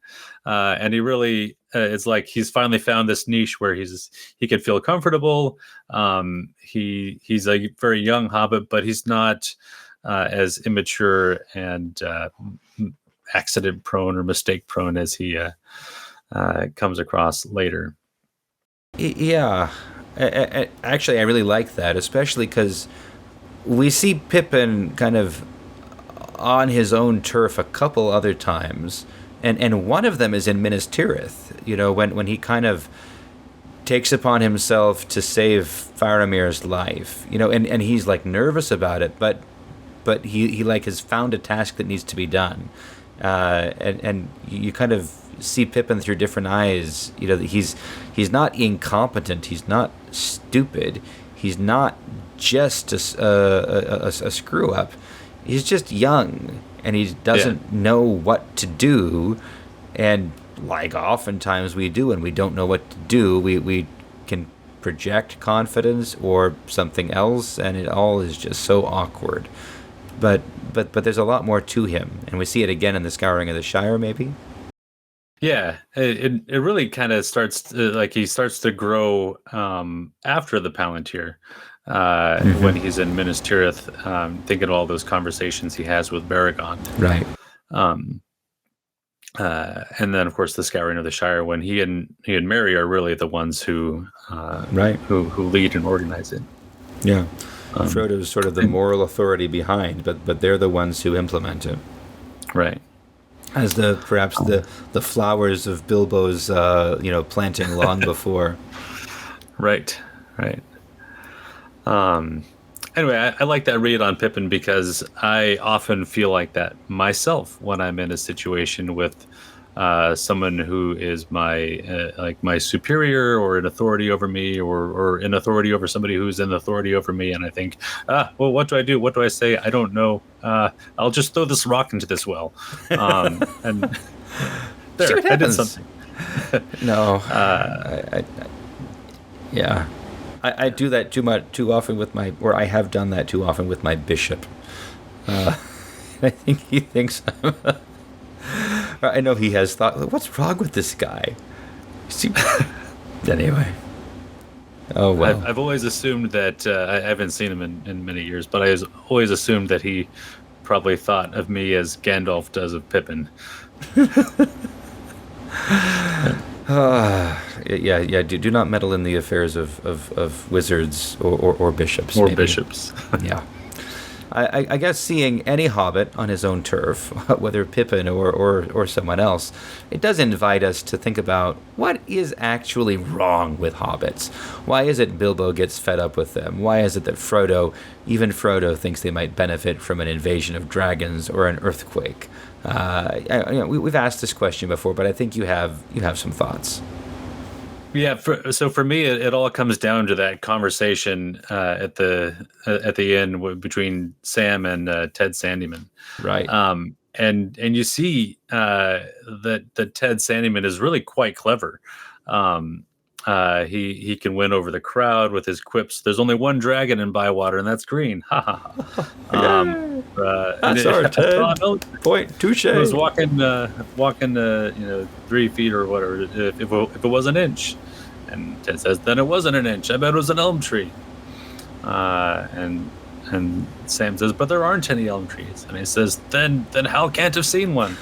So this, I think maybe just this really rationalist take, materialist. Like I'm not going to believe it unless I can actually see it, and I haven't seen it, and this does no good for me, so I'm not interested. Yeah. And that's if you assume that not the whole Shire is like that, but you don't get the sense that anyone besides Sam really, and maybe some of the other hobbits who Bilbo took under his wing, are interested in those things. So you see how excited Sam and Pippin are to meet the elves, but you get the sense that Ted would have run away from the elves rather than, or perhaps not have been able to see them. Right. He won't be taken in. Ted is for Ted. Exactly. Man, I've got C.S. Lewis on the brain. Yeah. And then just to thank you for what you pointed out with the adverbs, that's so striking. The usage of it for Ted versus Sam. Well, all credit for that goes to listener Holly, who asked us to talk about those, because that was what pushed me in that direction on that at that specific time. It was really fascinating. Yeah. I'm looking forward to seeing if it continues as we go on. So. Yeah. Same. But yeah, you see Ted Sandyman voicing all these things, but the crowd sides entirely with Ted, and Sam is like a voice in the wilderness, like but Mr. Bilbo, who I used to work for, he's cracked, right? So, and that maybe brings us to the other problem, that, again, I'm beating the dead horse, but besides Ted Sandyman, the problem with hobbits is that they can live basically at the foot of 3 elven towers of great antiquity and never, ever think of climbing them to see the sea. Maybe they are themselves trying to preserve their own life, their own comfort. They're almost like, maybe Ted is almost a minuscule Feanor. He has his mill, he has his quips, and they're his. He names them to himself. But everything that hobbits in that mode are preserving, it's pedestrian and it's mundane. It's not always good. And it maybe this is what makes them susceptible to Saruman and his coming in. Lotho, Sackville Baggins, he's not evil as such. He's not malicious. He's just practical. And yeah.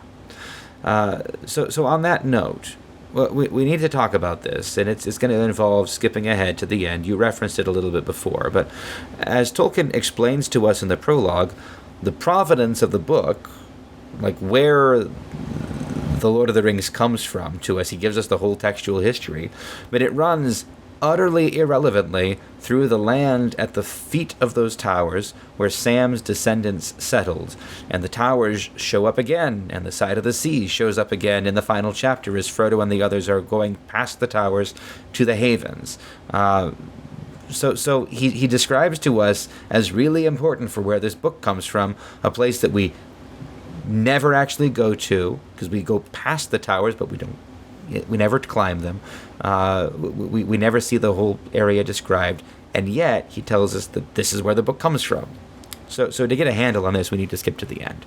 So because Sam, as we know, marries Rosie, and their firstborn child is a daughter who's born on March 25th, 2 years after the ring's destruction, and he names her Eleanor at Frodo's suggestion. So when she grows up, 30 years later, out of her tweens, in 1451, she marries Fastred of Greenholm on the far downs. I don't know what Fastred means, but I'm sure it's important. The far downs are effectively on the western border of the Shire, and Fastred and Eleanor settle there. Now, a year later, the region between the far downs and the Tower Hills is added to the Shire by the gift of King Elisar, and many hobbits go there to settle. So 10 years later, once again, the Thane, at Sam's request, makes Eleanor's husband, the Thane I think would be Peregrine at this point, Pippin. He makes Eleanor's husband, Fastred, the warden of this new region, which now gets a name. We'll get to that in a moment. Fastred and Eleanor make their dwelling at Undertowers on the Tower Hills, where the descendants, the fair barons, the fair children, the fair barons of the Towers, they dwelt there for many generations.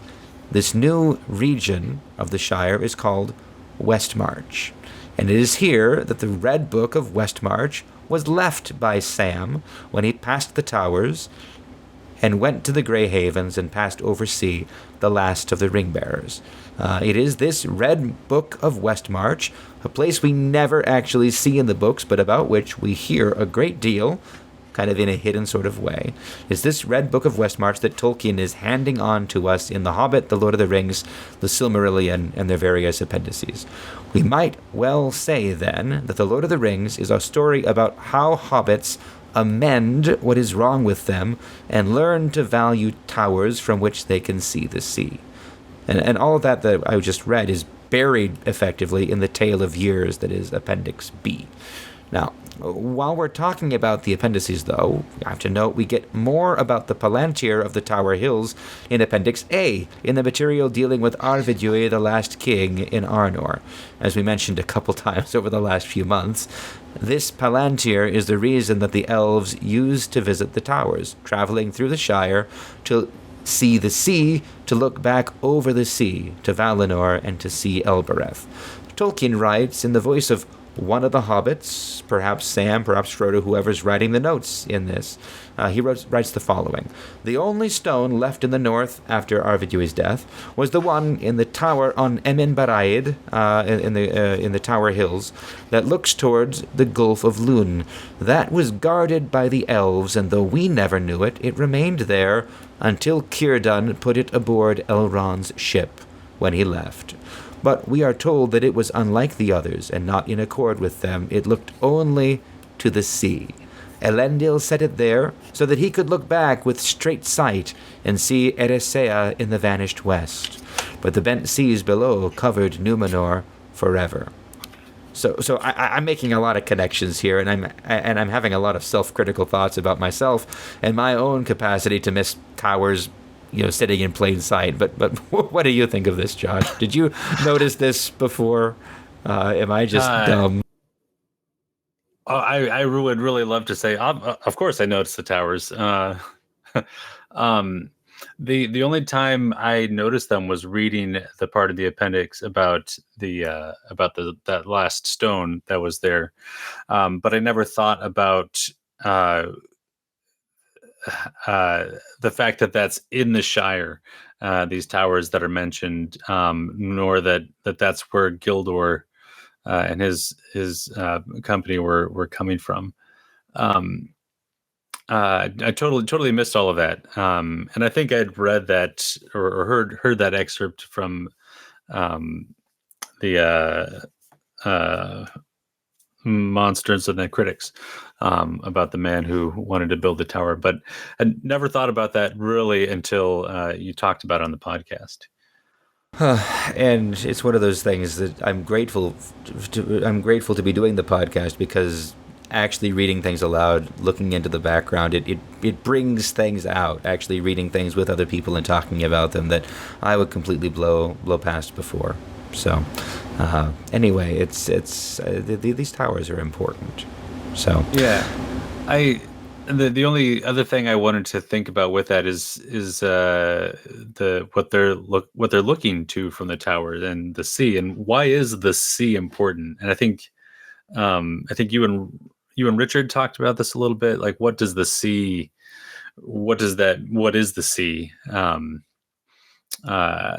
And I forgot to look back or listen to that one, but I think you talked about the sea being sort of being death. Yeah.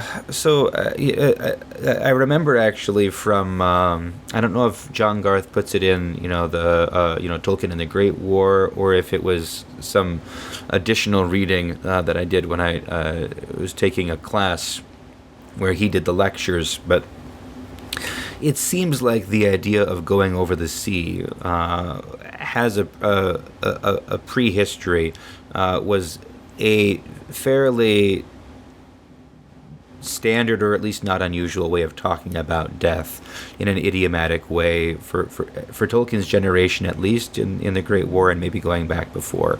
And you can kind of see that sort of thing with Arthur being taken in the boat to Avalon, and you know, it's kind of there, but I can't speak with more detail about it in that regard.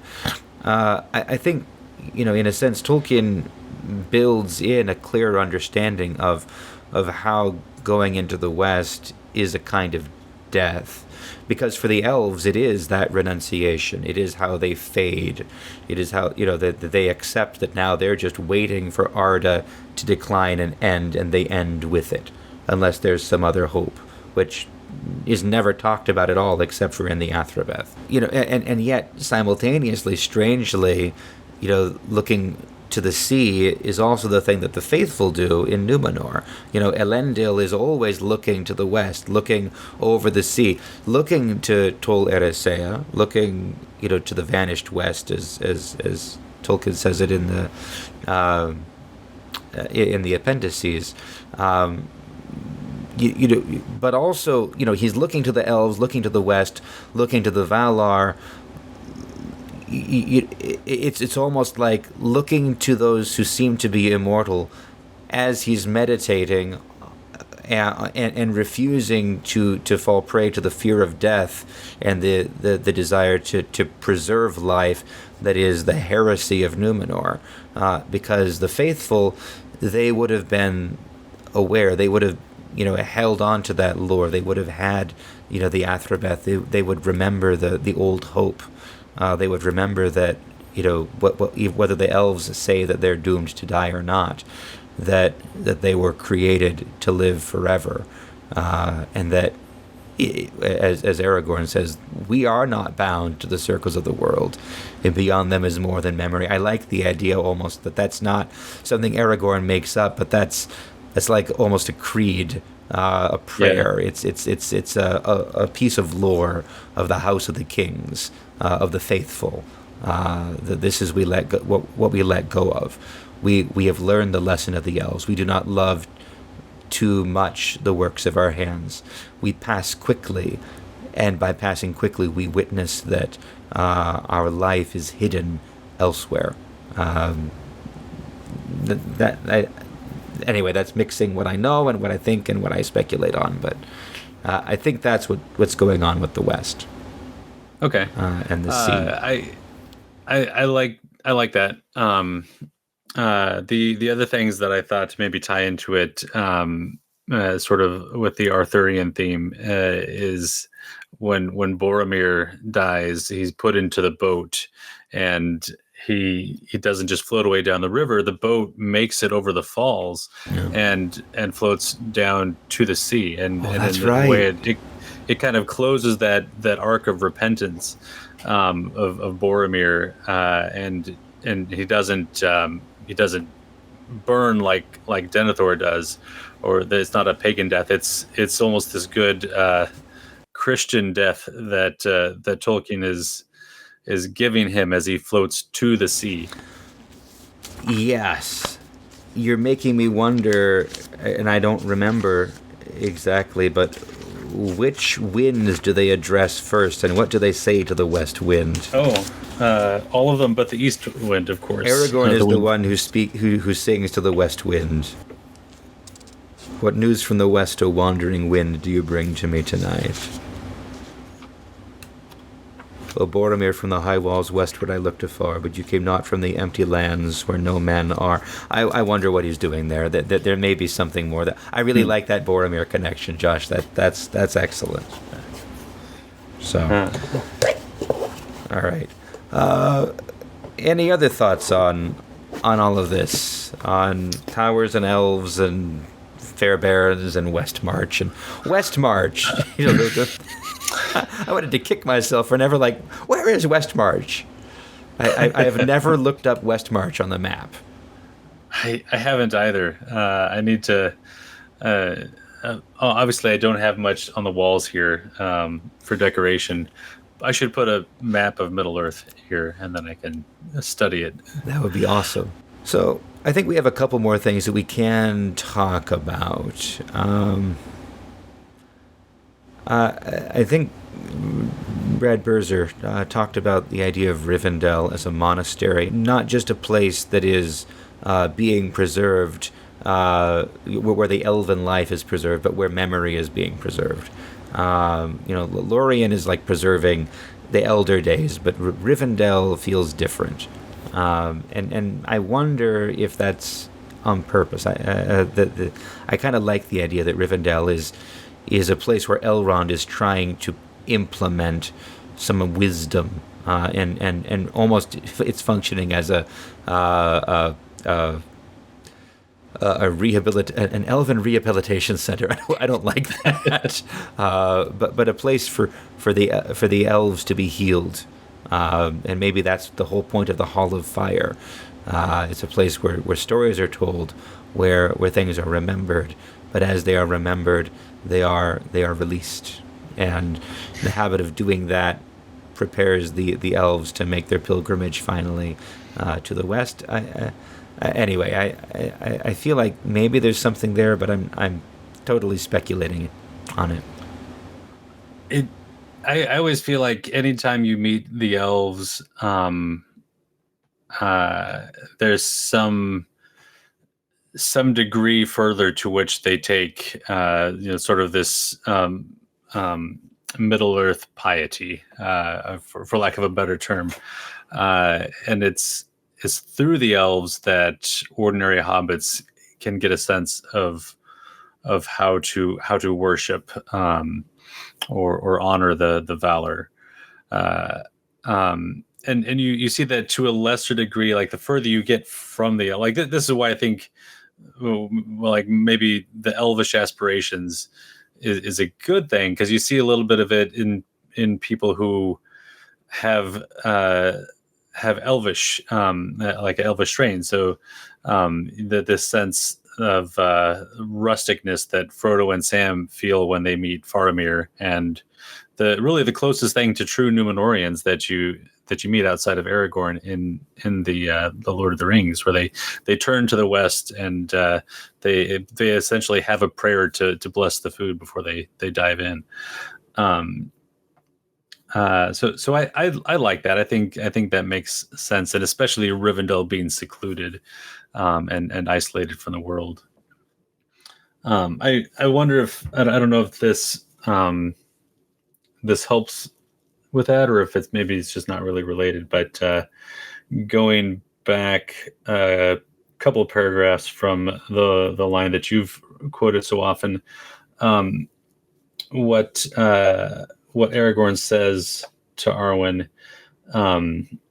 bear away into the west the memory of our days together, that shall there be evergreen, but never more than memory, or else to abide the doom of men.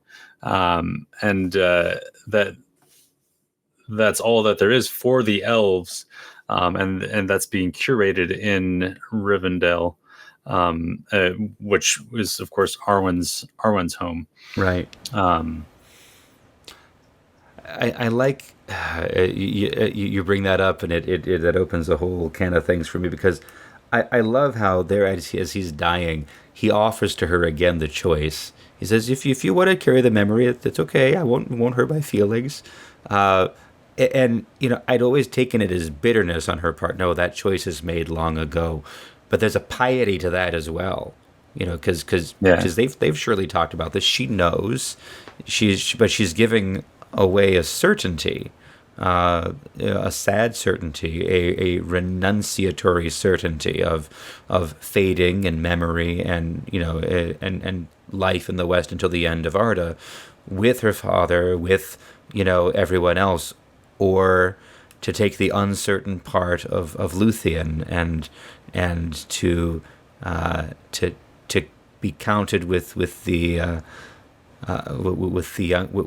latecomers, and hold fast to their Estelle, their hope that is sure, but also not yet in the hand. I I I love that.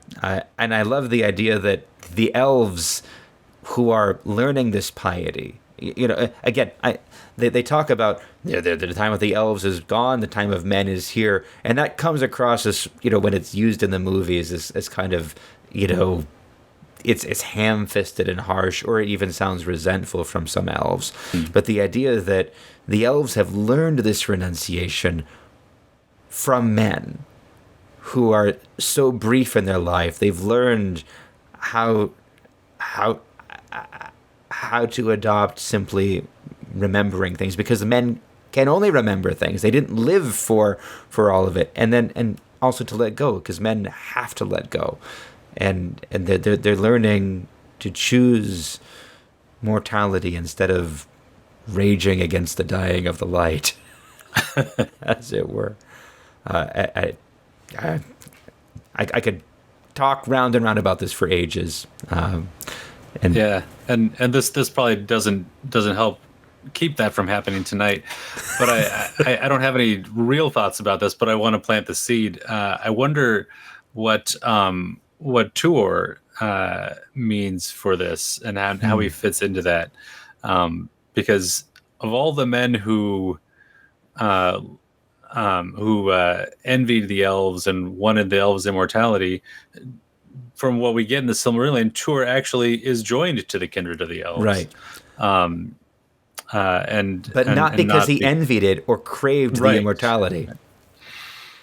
But because he let his wife choose. Right.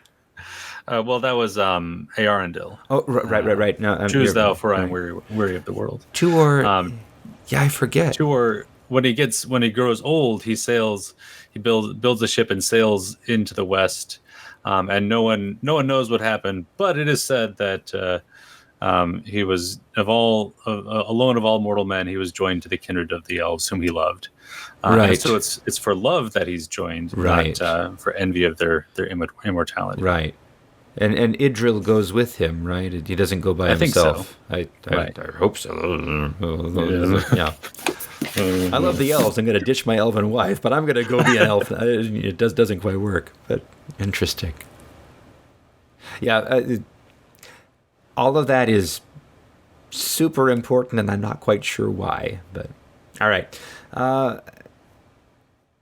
I need to say this just because I kind of combined. I used a scriptural passage, and I'm not sure I'm comfortable with it. So I said that the ring is the temptation that reveals the thoughts and intents of the heart. I don't remember which episode it was. And I think it plays out in the Lord of the Rings accurately. It does do that, but I have a certain level of discomfort with the idea that it is a temptation that reveals the thoughts and intents of the heart, because that phrase in Scripture, it is the word of God that is sharp and powerful, is quick and powerful, sharper than any two-edged sword, and is a revealer of the thoughts and intents of the heart. So I have to, I guess, problematize my own coinage there, with perhaps the thought that temptation reveals things, but maybe it is the word of God that purifies the thoughts and intents of the. I'm not sure. I'm uncomfortable with it, and I'm going to grapple with that for a while. Unless you can throw something out, Josh, and mend the dichotomy, or bridge the dichotomy. I don't think I can. The ring. Well, I don't know. So in evil cannot create anything. We see that with Morgoth. It can only corrupt. So is the ring maybe not so much revealing, but corrupting the thoughts and intents of the heart? And this is kind of getting into Richard's idea, but the ring kind of is the distillation of the music of Melkor, the dominating, possessing, clamoring, noise. But it is the children of Iluvatar who are themselves the prophetic precursors of Iluvatar's own engagement and healing of the remedy. His own, he spreads his hands, and with a great final chord, all the music comes to an end. But the children of Iluvatar are the theme. So in them, as they face the temptation to join the clamor, the thoughts and intents of their hearts is revealed. I don't know. Maybe there's a bridge there, or a resolution. All right. Let's see. Okay, one more thing we need to read, because when I was talking with Zach Heller, we were very admiring of the very solid, dependable character of Farmer Maggot. But I only bumped into this lately. But there is an intermediate version of a shortcut to mushrooms between the one we saw and talked about in that episode, where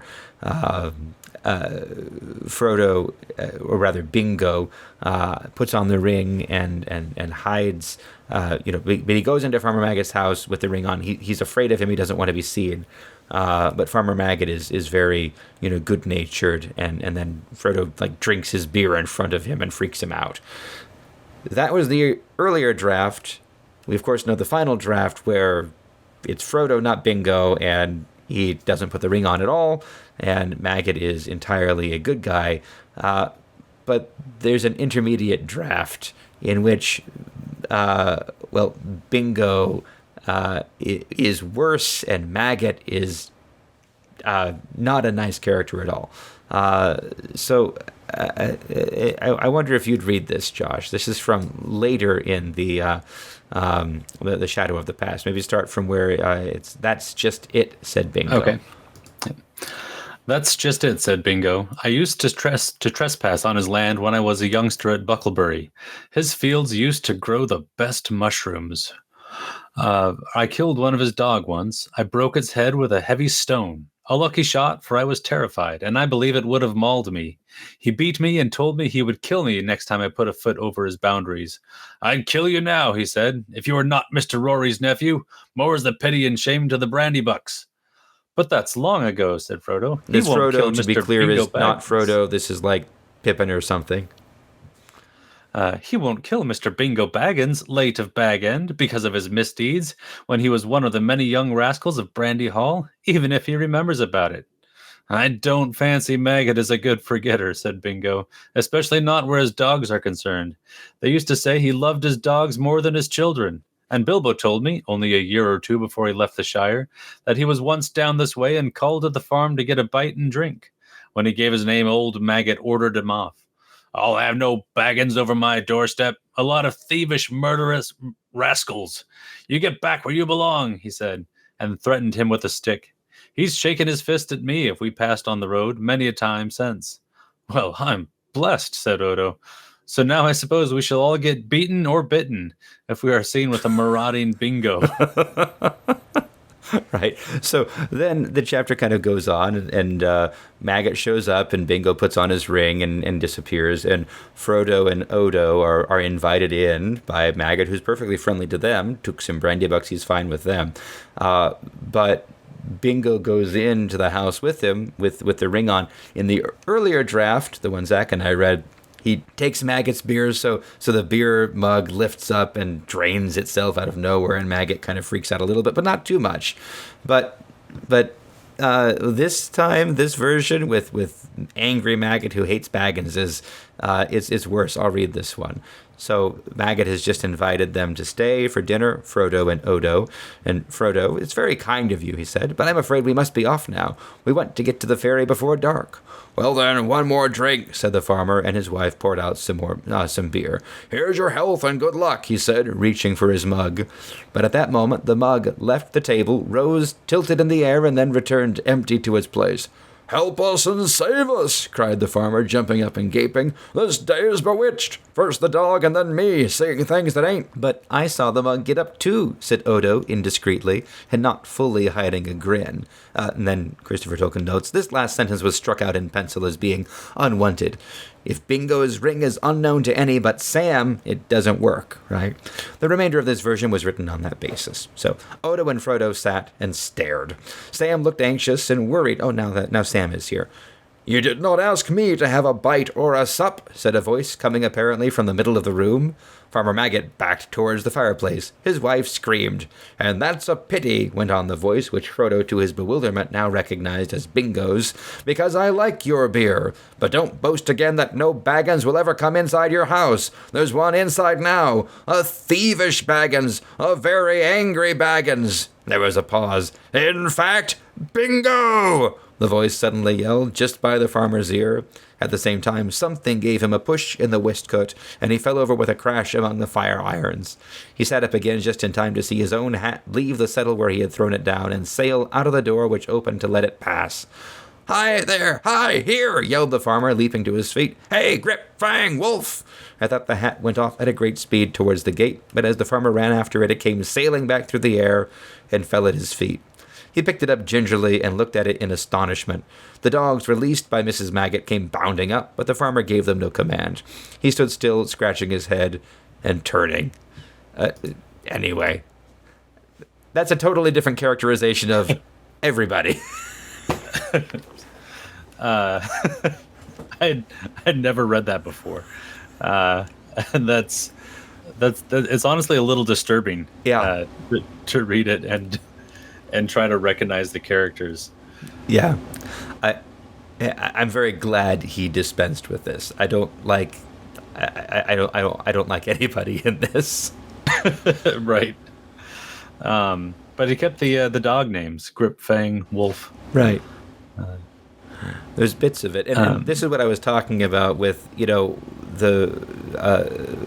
did Frodo wear the ring before, or Bingo? Clearly in Tolkien's older conception he did, but almost we can see it playing out, like, what kind of person would he be if he wore the ring and did all the things that one might do with the ring? Well, not a very likable character, so right. Maybe we make this a very rare thing. Anyway. So, with my apologies to Zach, because we had a nice conversation about this wonderful example of hobbits, Farmer Maggot, but this is a different Maggot entirely. So, anything else that jumps out to you in this, Josh? Well, a little bit of an anecdote.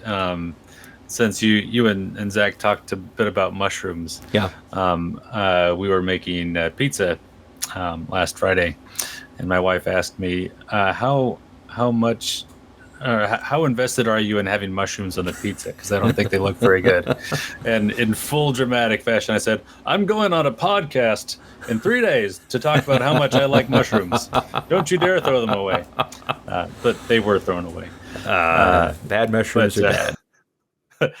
But I was thinking, listening to you talk about them, I hoped I might get the chance to say I used to not like mushrooms, and then I read this. I think not the first time through. I missed it the first time through.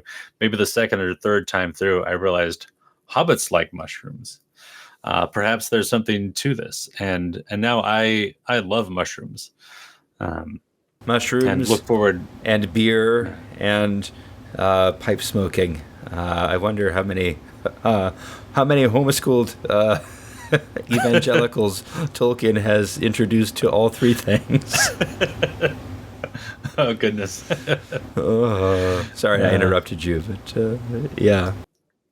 No, that's all right.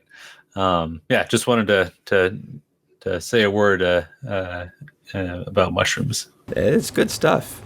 Finally, before we wrap up, you are much more of a musician than I am, and I wanted to ask what thoughts you might have about Richard's thesis on the significance of music and poetry when it shows up in the Legendarium.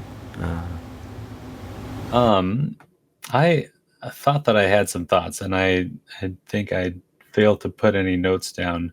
I do really like that.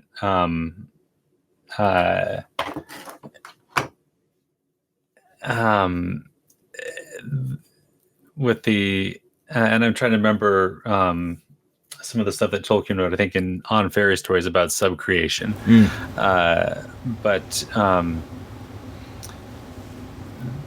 it's, I guess, kind of like gardening. I feel like anytime something like that comes up, you can. It's not a stretch to read that significance and that connection back to the original music. And I remember what is you see characters who so obviously there's poetry from and singing from not nice people, but it's very much a mockery. In the same way that that trolls are a mockery of the Ents and orcs of elves. But as you watch, this is kind of it's easy to be drawn back to Sam.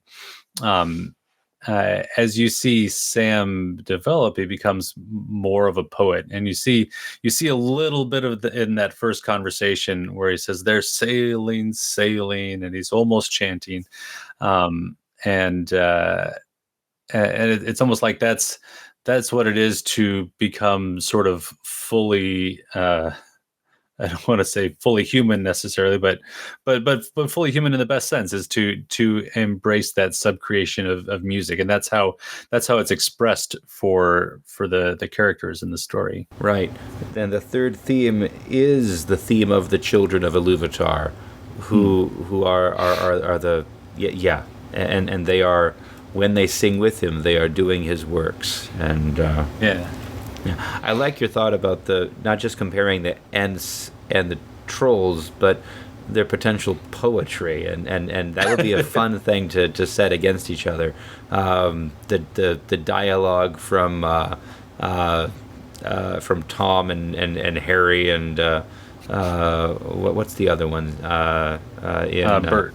Tom and Bert and Harry in The Hobbit. Set that against Treebeard's William. Tom, Bill. Yeah. Tom, William, and Bert. There we go. Yeah, no Harry.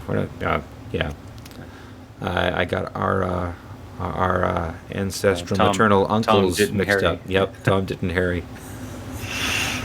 That's family lore. Everyone, apparently we have twins in our ancestry. The older was Tom and the younger was Ditto, but they called him Dit. So anyway, that wraps us up for our main event today.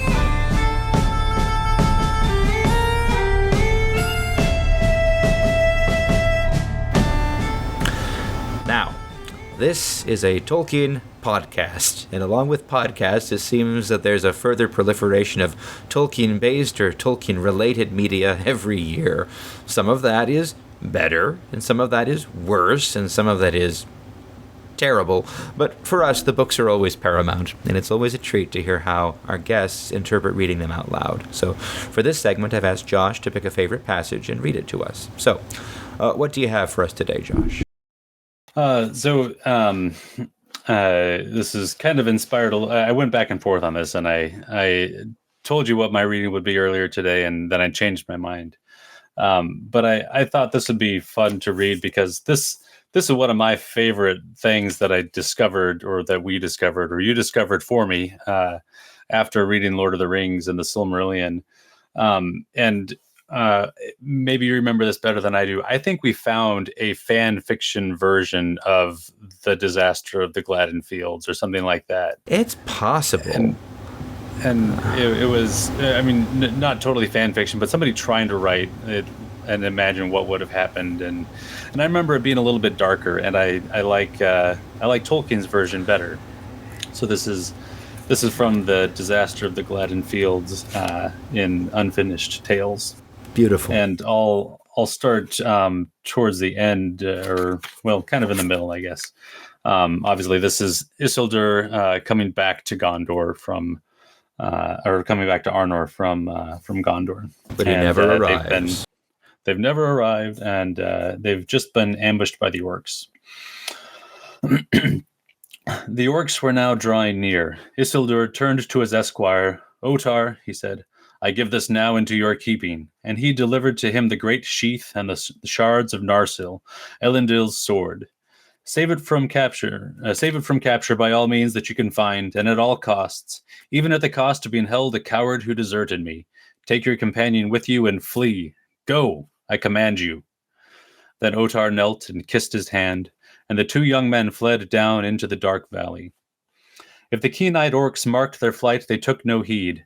They halted briefly, preparing their assault. First, they let fly a hail of arrows, and then suddenly with a great shout they did as Isildur would have done, and hurled a great mass of their chief warriors down the last slope against the Dunedain, expecting to break up their shield wall. But it stood firm. The arrows had been unavailing against the Númenórean armor. The great men towered above the tallest orcs, and their swords and spears far outreached the weapons of their enemies. The onslaught faltered, broke, and retreated, leaving the defenders little harmed, unshaken, behind piles of fallen orcs. It seemed to Isildur that the enemy was withdrawing towards the forest. He looked back.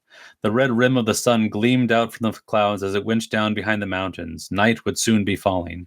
He gave orders to resume the march at once, but to bend their course down towards the lower and flatter ground where the orcs would have less advantage.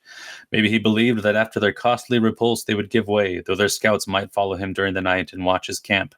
That was the manner of orcs, who were most often dismayed when their prey could turn and bite. But he was mistaken. There was not only cunning in the attack, but fierce and relentless hatred. The orcs of the mountains were stiffened and commanded by grim servants of Barad-dûr, sent out long before to watch the passes, and though it was unknown to them, the ring, cut from his black hand 2 years before, was still laden with Sauron's evil will, and called to all his servants for their aid. The Dunedain had gone scarcely a mile when the orcs moved again. This time they did not charge, but used all their forces. They came down on a wide front, which bent into a crescent and soon closed into an unbroken ring about the Dunedain. They were silent now and kept at a distance out of the range of the dreaded steel bows of Númenor, though the light was fast failing, and Isildur had all too few archers for his need. He halted. There was a pause, though the most keen-eyed among the Dunedain said that the orcs were moving inwards, stealthily, step by step. Elendil went to his father, who was standing dark and alone as if lost in thought. "Atarinya," he said, "what of the power that would cow these foul creatures and command them to obey you? Is it then of no avail?" "Alas, it is not, Senya. I cannot use it. I dread the pain of touching it, and I have not yet found the strength to bend it to my will. It needs one greater than I now know myself to be. My pride has fallen. It should go to the keepers of the three." At that moment there came a sudden blast of horns, and the orcs closed in on all sides, flinging themselves against the Dunedain with reckless ferocity. Night had come and hope faded. Men were falling, for some of the greater orcs leaped up 2 at a time, and dead or alive with their weight bore down a Dunedain, so that other strong claws could drag him out and slay him. The orcs might pay 5 to 1 in this exchange, but it was too cheap. Cirion was slain in this way, and Aratan mortally wounded in an attempt to rescue him. Those are the other two of Isildur's sons, of course. Elendil, not yet harmed, sought Isildur. He was rallying the men on the east side where the assault was heaviest, for the orcs still feared the Elendil mirror that he bore on his brow and avoided him. Elendil touched him on the shoulder, and he turned fiercely, thinking an orc had crept behind.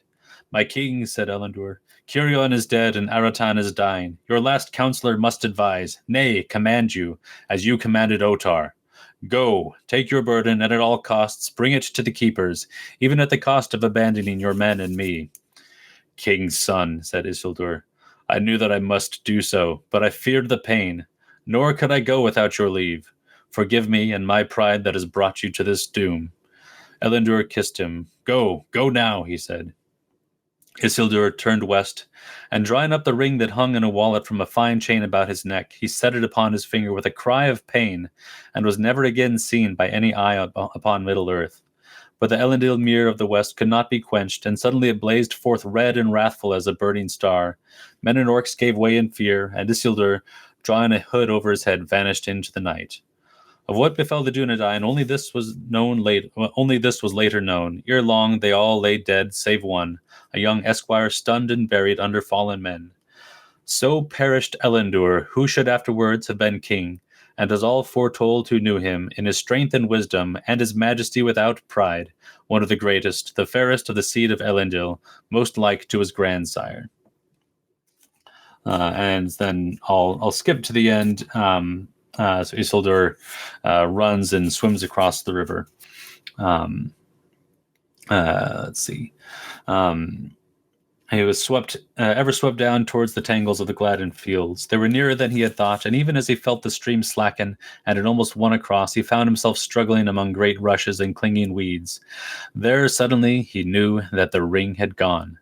By chance, or chance well used, it had left his hand and gone where he could never hope to find it again. At first, so overwhelming was his sense of loss that he struggled no more and would have sunk and drowned. But swift as it had come, the mood passed. The pain had left him. A great burden had been taken away. His feet found the riverbed, and heaving himself up out of the mud, he floundered through the reeds to a marshy islet close to the western shore. There he rose up out of the water, only a mortal man, a small creature lost and abandoned in the wilds of Middle-earth. But to the night-eyed orcs that lurked there on the watch, he loomed up, a monstrous shadow of fear, with a piercing eye like a star. They loosed their poisoned arrows at it and fled, needlessly, for Isildur, unarmed, was pierced through heart and throat, and without a cry he fell back into the water. No trace of his body was ever found by elves or men. So passed the first victim of the malice of the masterless ring, Isildur, second king of all the Dunedain, lord of Arnor and Gondor, and in that age of the world, the last. I'll leave off there. I don't think anyone has picked from that selection before in the 117 episodes that preceded you, and I'm really glad you brought that up. It's really his redemption story. Yeah. Go ahead. Oh, well, I was going to say there's so much, and of course, when I read this as a teenager, I thought, oh, the steel bows of the Númenóreans. The Númenóreans are so cool, and this is really kind of cool that you see the Númenóreans and you understand just how different they were. But reading it now, it's exactly what you said. This is the redemption of Isildur. He renounces his pride. We didn't get around to talking about confession, but I loved how you described Frodo's reaction when he says, "I am sorry. I do not feel pity for Gollum." But it's a good confession. He says, "I do not feel pity. I'm sorry." And you see a little bit of that here, maybe. Let's see. When he says, "Forgive me and my pride that has brought you to this doom." He's forgiving, or he's asking for forgiveness. He's renouncing his pride. Although he may be wrong because he wants to give it to someone who has strength. I wonder about that.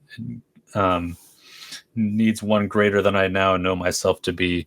Does he mean it needs to go to someone who can renounce it and throw it into the fire, or does he want it to go to someone who can control it?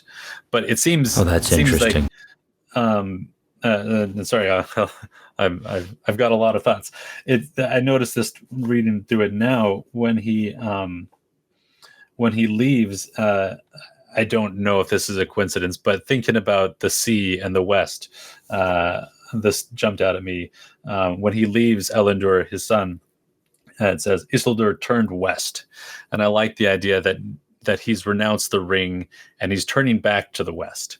I don't know if it's going too far to read something into that every time the West comes up, but it doesn't. In this case, I don't think so. I think that's a very very incisive insight, if I can say that. And I like that he lets go of the ring before it leaves him, and maybe that's part of why it leaves him, because he's He's renounced that.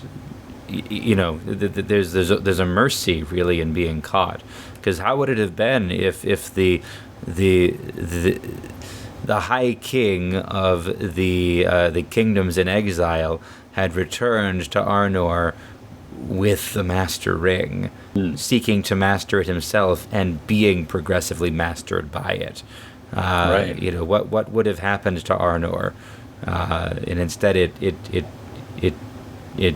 it too declines and remains itself, almost like Galadriel later. And I don't know if that works, but I like the idea. Like maybe the ring was going to leave him anyway, but his intention. This goes back to, was it one of your first listener comments about Feanor, and how if when the Valar asked Feanor to use the Silmar, to break the Silmarils to restore the trees, it was already too late. They were gone. But if he had said yes, that would have made a difference. Yeah, would have made a difference to him, if nothing else.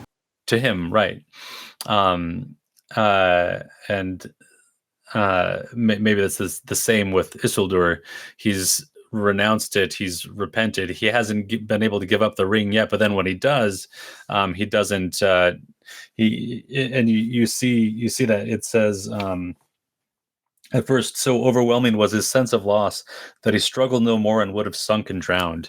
And maybe if he hadn't turned to the west, he would have sunk and drowned, just like Gollum falling into the fire with his precious. But instead, he doesn't despair. He rouses himself. He fights the good fight. He runs his race to the end.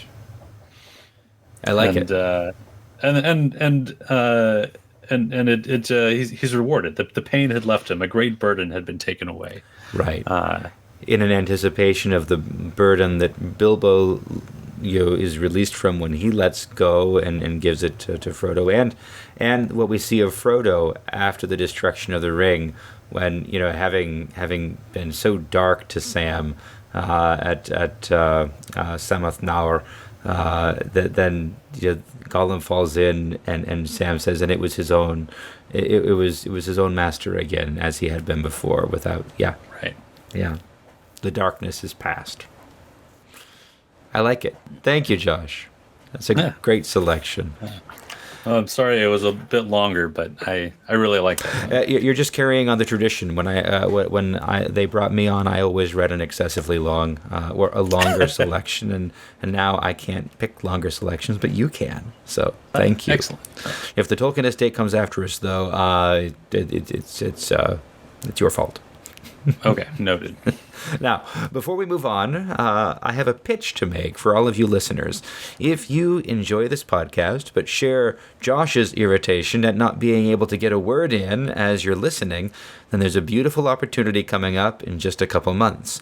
I'm talking about Doxamut 2025, scheduled for Labor Day weekend from Friday, August 29th through Sunday, August 31st. Its theme this year is Sing and Be Glad, Ye Children of the West. The speakers will be Deacon Seraphim Richard Rowland, Deacon Nicholas Kotar, Father Andrew Stephen Damick, and Dr. Cyril Jenkins, and we'll hope that we can share their topics in a future episode. The weekend starts Friday evening and wraps up Sunday evening, not morning, but you have all day Sunday together. And besides the talks, the event will feature pub trivia, a Tolkien talent show with readings very like what Josh has just provided for us, I hope. It'll feature celebrity trivia. That's where some of the speakers will endure a trivia contest with the prizes going to randomly selected members of the audience. And then, of course, all the appropriate church services will be celebrated with Akathist and Great Vespers and Orthros and the Sunday Divine Liturgy, and all the food and fellowship that your hearts could desire. It will be at St. Paul's Orthodox Church in Emmaus, Pennsylvania, and you can get your tickets today at Eventbrite. The URL is a bit too long for me to read it out, but if you go to eventbrite.com, that's bright spelled Brite, and you search for Doxamut in Emmaus, Pennsylvania, it comes right up. I hope a great many of you take advantage of the opportunity. I can't go, but you can. It's your chance to take part in the Read to Us segment and also try your hand at games like What's About to Follow Here. And with that, Josh, it is indeed time for They're Taking the Hobbits to Isengard.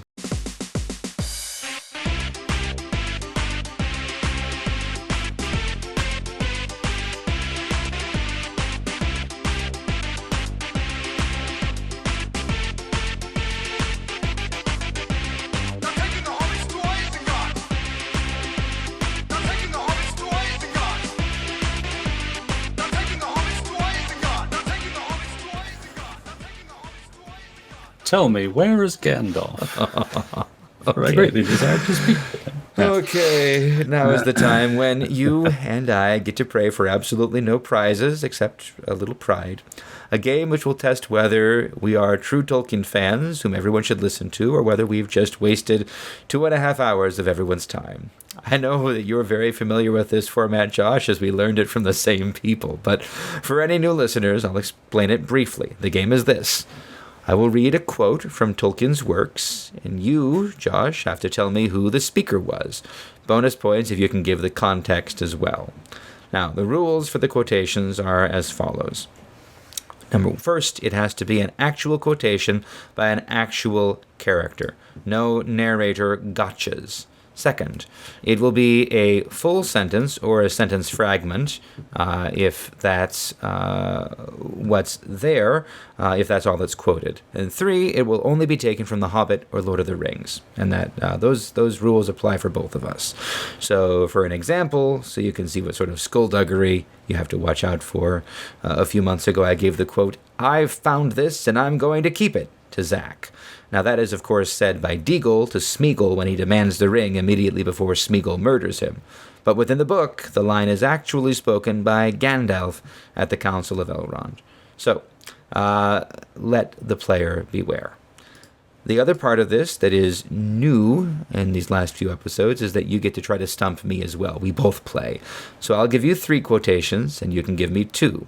If we get 3 or more right together, we survive. If not, then the Uruk-hai make a meal of us. And I will say that since I said bonus points, if you can tell what the context is, if we miss the speaker but get the context and we get that for a couple, then that counts as 1 point. And maybe we can survive that way because we've made this too hard. Anyway, are you ready?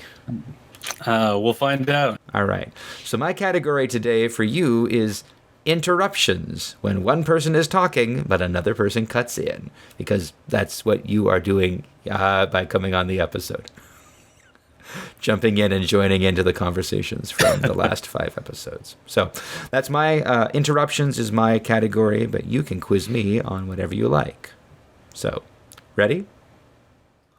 I think so. All right. So your first quote is this. I think I could help you by telling you some of it myself. That is Mary in A Conspiracy Unmasked. I thought I was going to be clever and throw something obscure, but you got it right away. I did my homework reading those first 5 chapters or listening to them. Very good. All right. Well, we're 1 for 1 so far. Now you quiz me. All right. Here's my first one. Oft hope is born when all is forlorn. Oft hope is born when all is forlorn.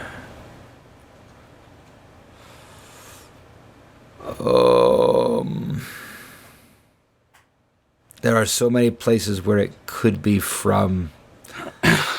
I think that it's from Helm's Deep, but I think I'm wrong. I'm going to guess that it's Éomer. It's not a bad guess. Really, Eomer is a great guest for everything because he has so many good lines.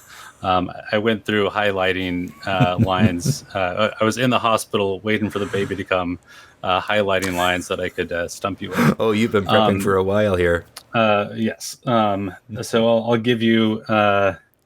This I tried to do a little bit of the skullduggery, but unfortunately the quote was too obscure.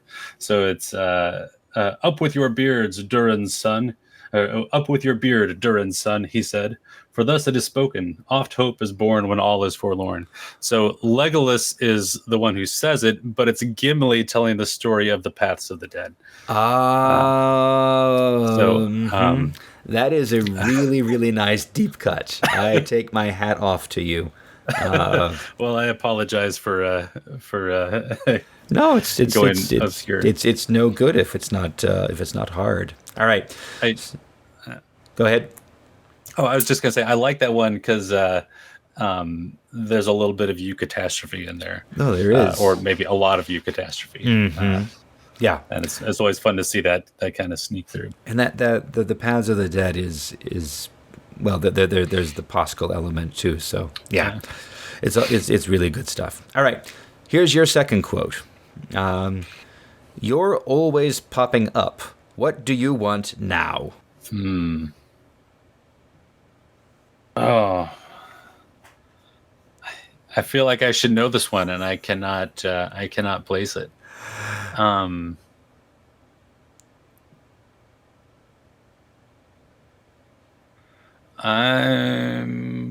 going to say, is it Butterbur? Oh my gosh. Yes, it is. In the Prancing Pony, and is he talking to Strider in the Hobbit's rooms? He is. You are very, very good. Nicely done, Josh. That's amazing. I drew a blank for about 20 seconds, and then it clicked. Well, you may single-handedly save us from the Urukai here, but no, that's perfect. Because, yeah, the context, and that Ranger Strider, he's been asking questions, too. Tried to get in here to see you before you'd had bite or sup, he did.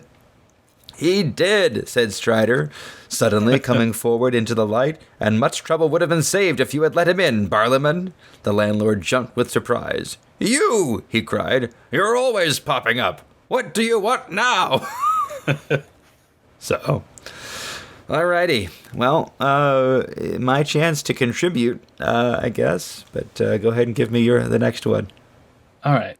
I have a couple. I couldn't quite pick between them, but I'll go with this one.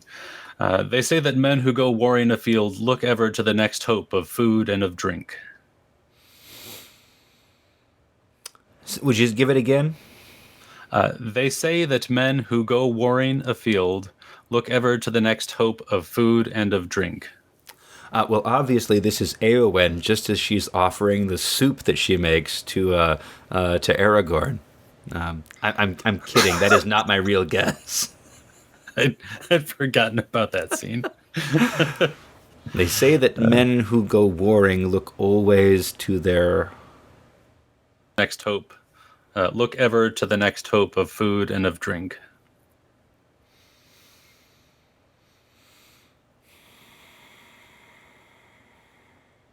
I think I'm wrong, but is this Burgil in Minas Tirith? That is very close. I thought I had it bookmarked. It is Baragond. Right family, wrong generation. So close. The context is just about there, I think. I hope I didn't cut you off before you were going to give the rest of it. Yeah. No, that was what I was assuming that we're talking about. Well, now you told me who it is, but I was gonna guess something with Pippin being told when mealtime is as he's being schooled and prepped for his duties as a member of the guard. Yep. Yeah. Yeah, I always like that one because I sympathize with Pippin very much on that. Yes. I think the full quote is something like, "An old campaigner," Baragond looked at him gravely. "They say that men who go warring afield." Oh, there we go. Yeah, Very nice.